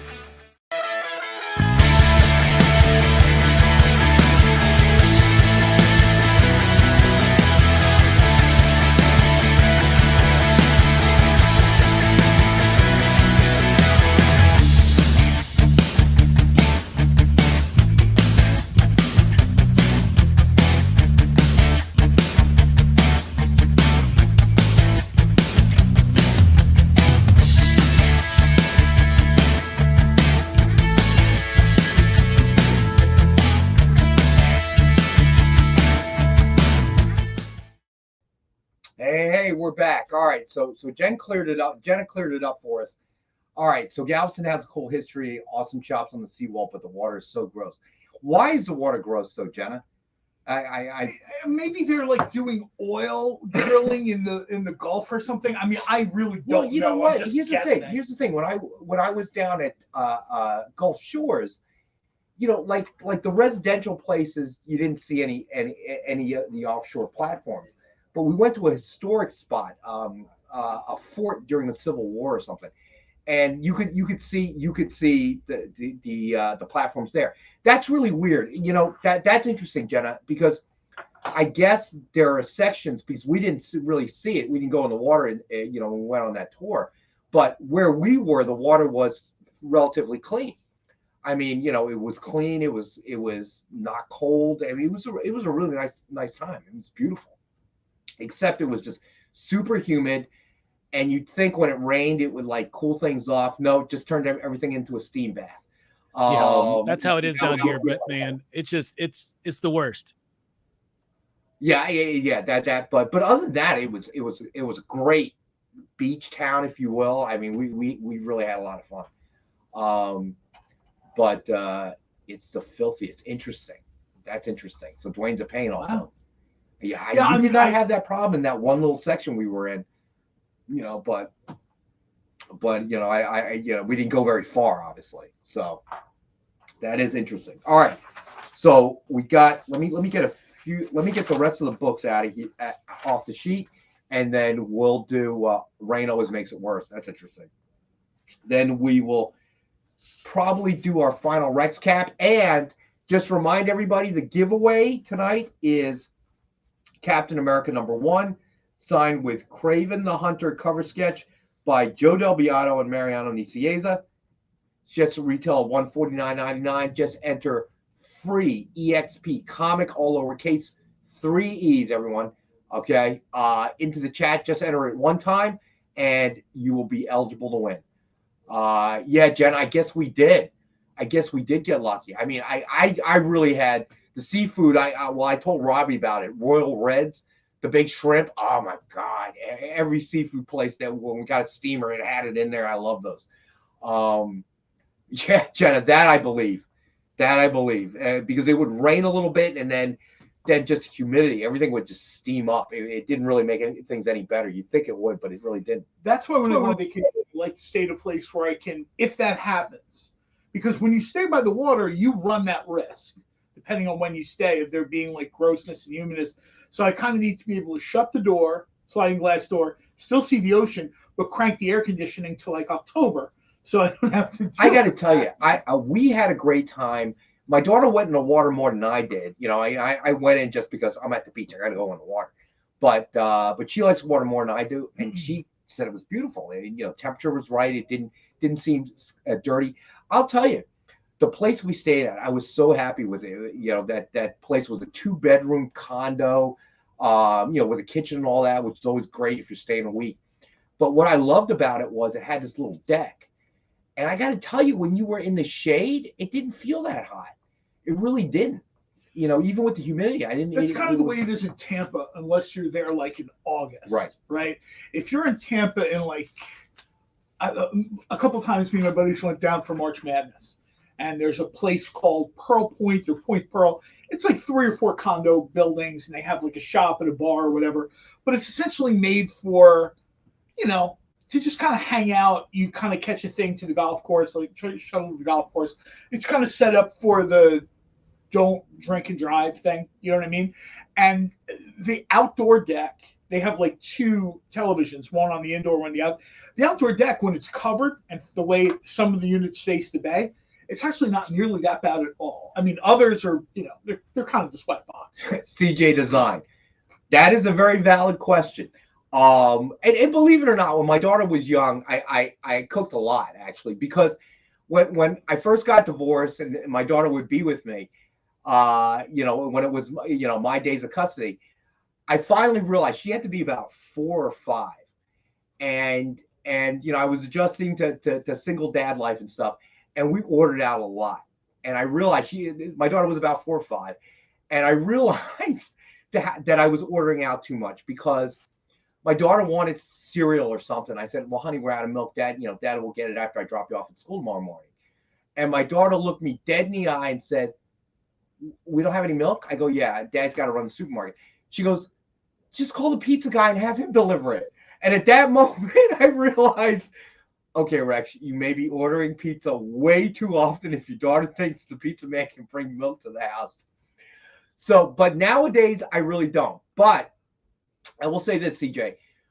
The thing about it was when you're staying in a place of the week with a kitchen, what I bought was like a bunch of eggs and stuff and bacon. So rather than spend money in the morning on breakfast, I just throw the eggs and some bacon, boom, boom, boom, boom, and some toast, and we would eat in the condo. Yeah, that's a lot of money, man. Even go to Waffle House, that's a lot of money when you get right down to it, when you're on vacation to have to eat 3 meals a day. So I like that. I like that it had, obviously a washer and dryer in it. But it was a great place. It really was. I had a great time. Didn't realize the Gulf was that dirty. Now I'm not sure if I want to go to Galveston or not. Like, it's like... Yeah, I didn't realize that. I mean, where we were, great time. I would recommend it.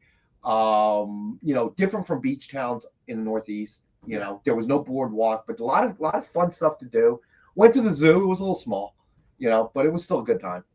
But yeah, I really enjoyed it. I really did.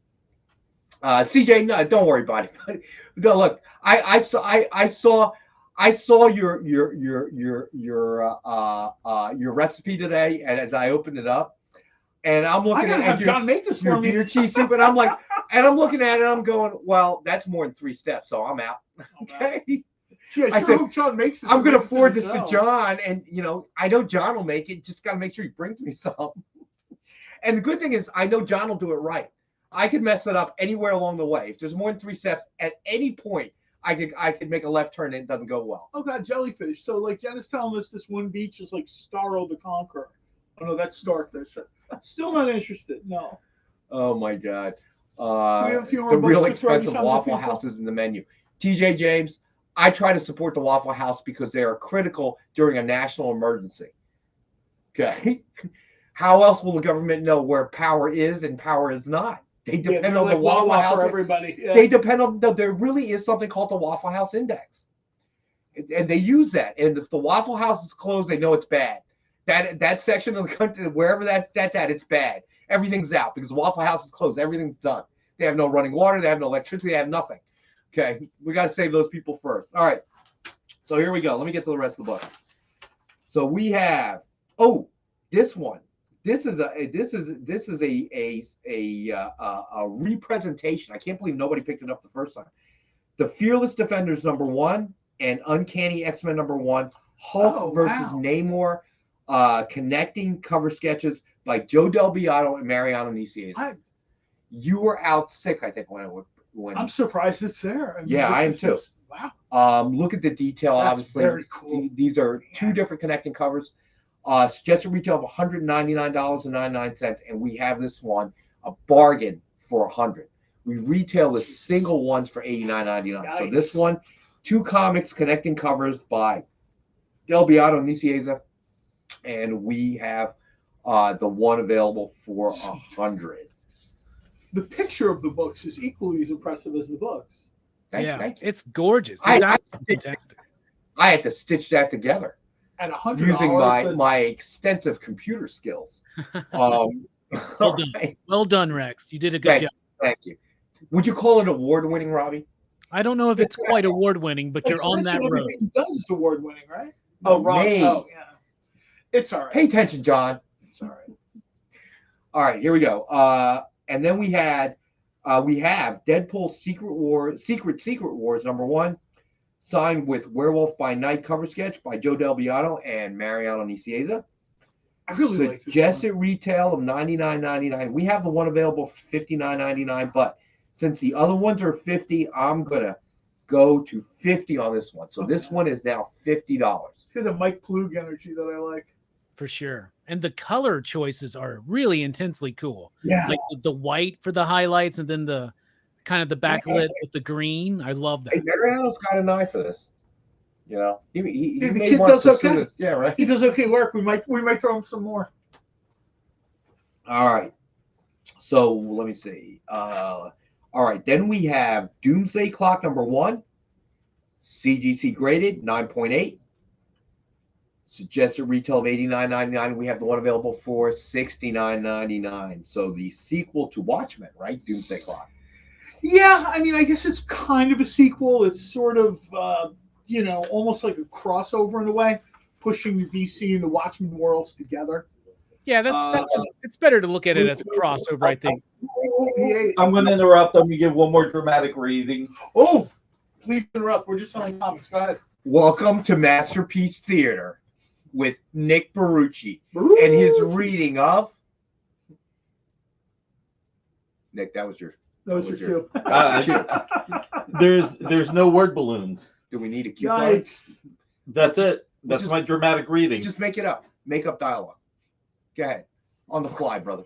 Oh, look, Spider-Man's in our comic in a different costume than he's in his own comics. What happened to the Masterpiece Theater voice? Come on, man. Right. I know what would make this so much better. Marcus, back me up if you agree. Red pants.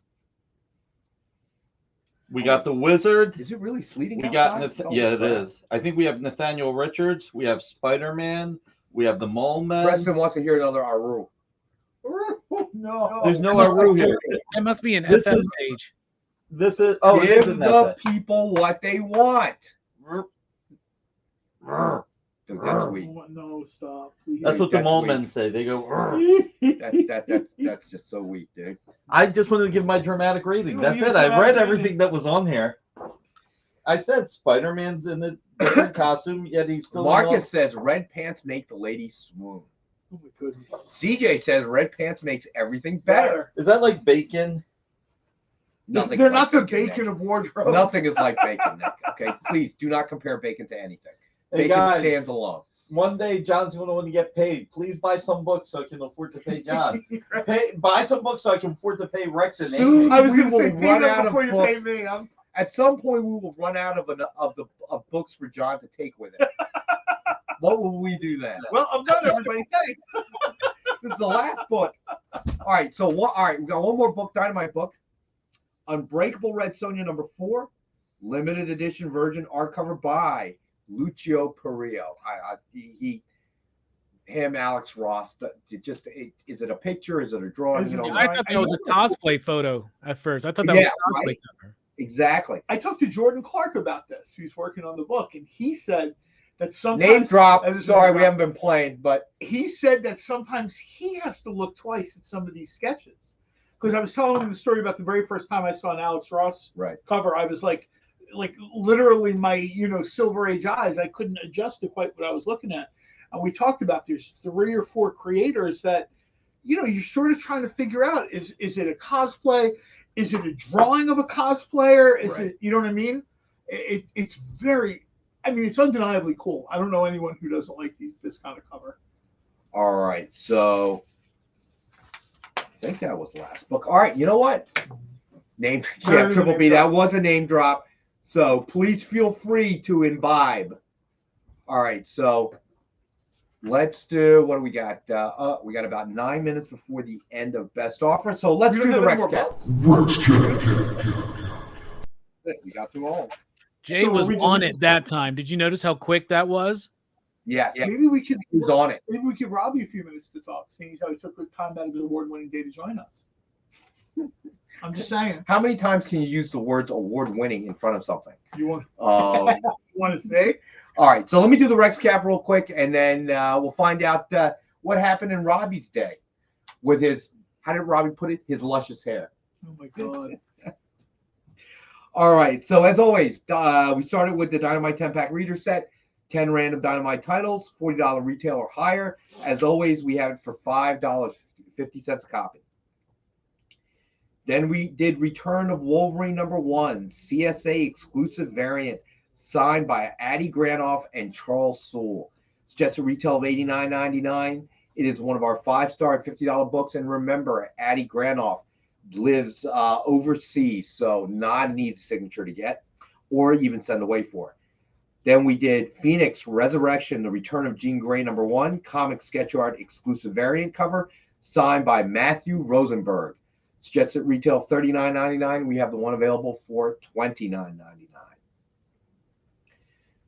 Then we did Silver Surfer Rebirth #1, Dan Jurgens variant, signed by Dan Jurgens. Suggested retail $49.99. We were going to do it at $29.99, but Nick came in and did a veggie sandwich special and lowered it to $19.67. Veggie sandwich special. Then we did Peter Parker Spectacular Spider-Man #300, comic sketch art variant, comic sketch art exclusive variant, signed by Adam Hughes. Suggested retail $49.99. We have the one available for $40. Then we did Last Avengers Story Marvel Tales #1, signed by Peter David. Suggested retail $49.99. It's a best offer, but best offers is ending, so pretty much $19.64. We'll probably take it. Then we did Fearless Defenders #1 and Uncanny X-Men #1, Hulk versus Namor connecting sketch covers by Joe Del Beato and Mariano.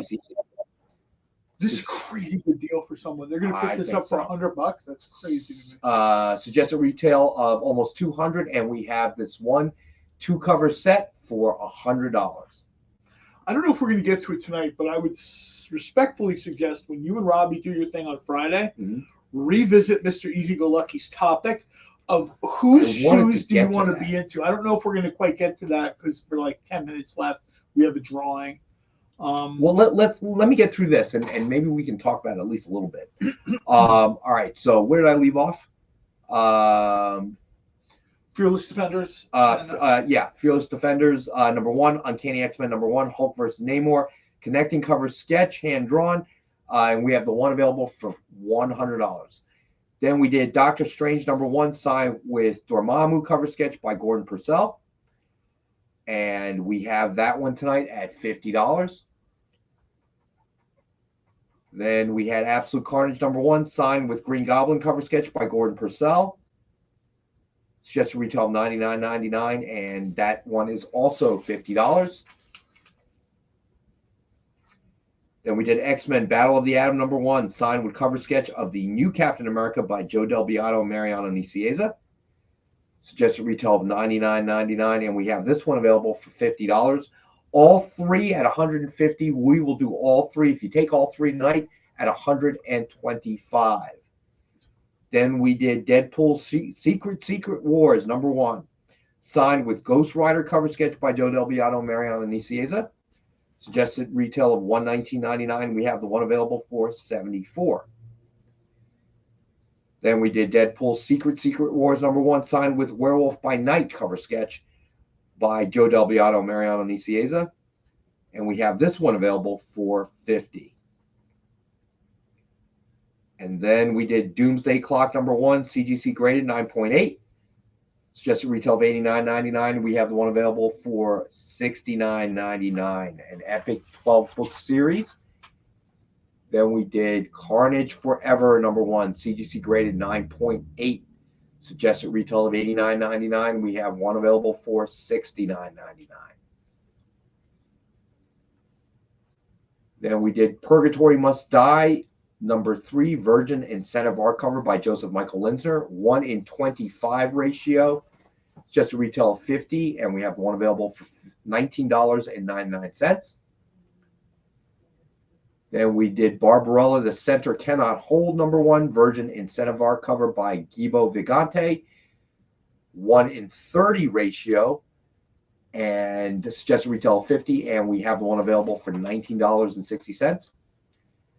Then Unbreakable Red Sonja #4, limited edition Virgin art cover by Lucio Perillo. It's just a retail of $50, and we have the one available for $40. And that is it.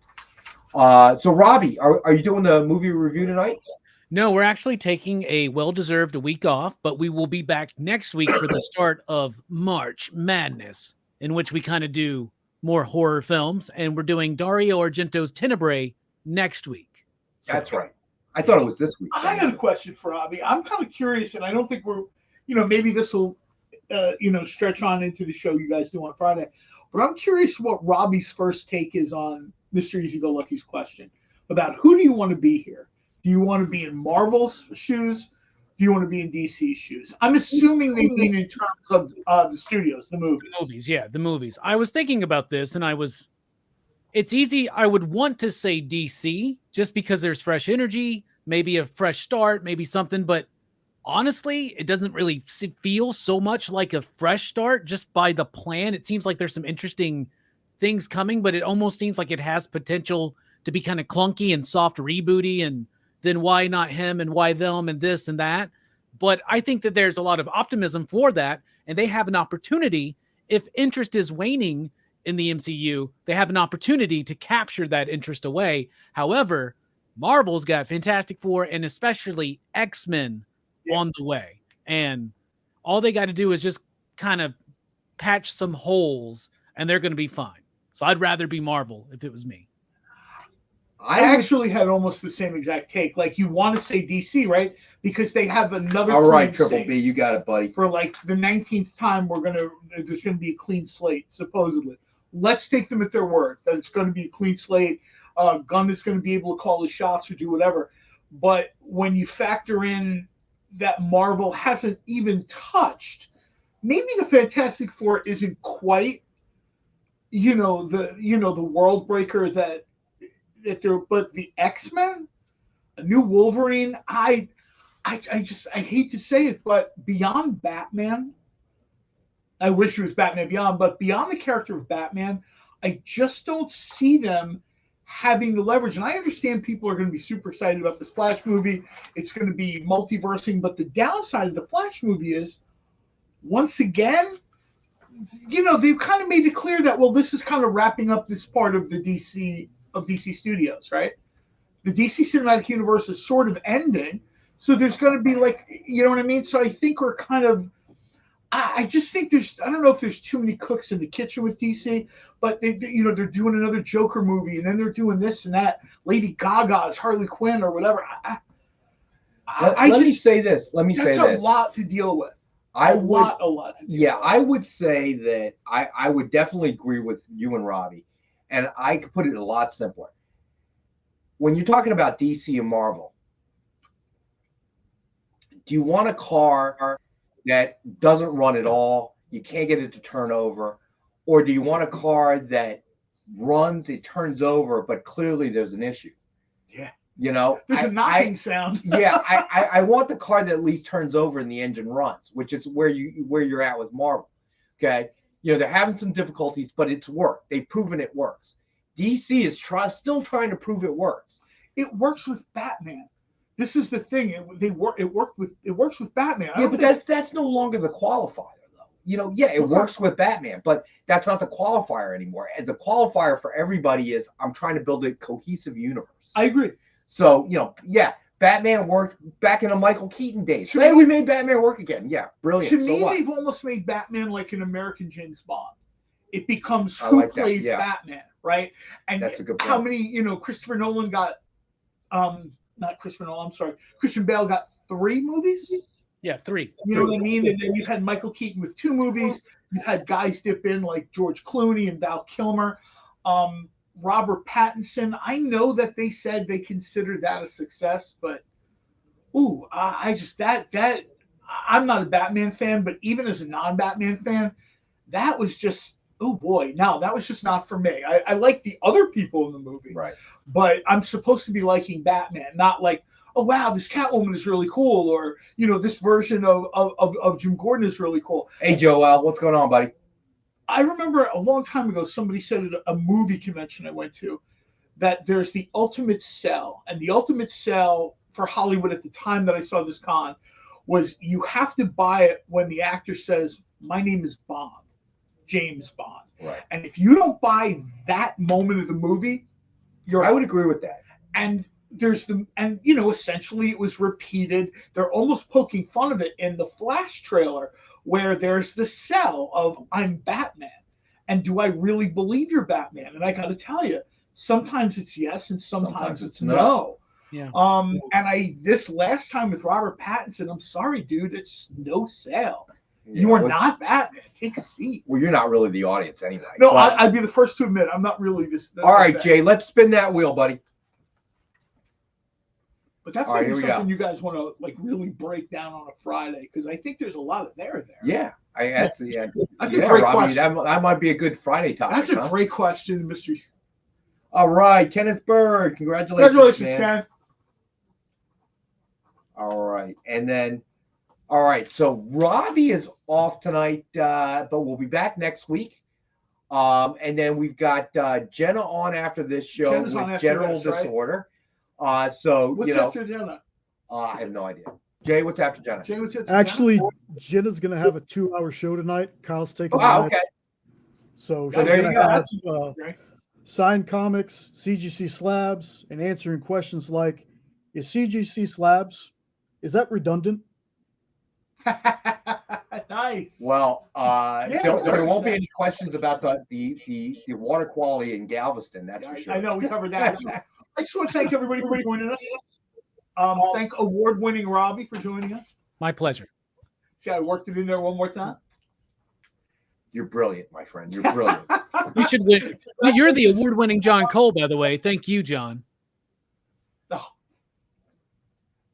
Yeah. If you won an award, John, you guys go the only one here.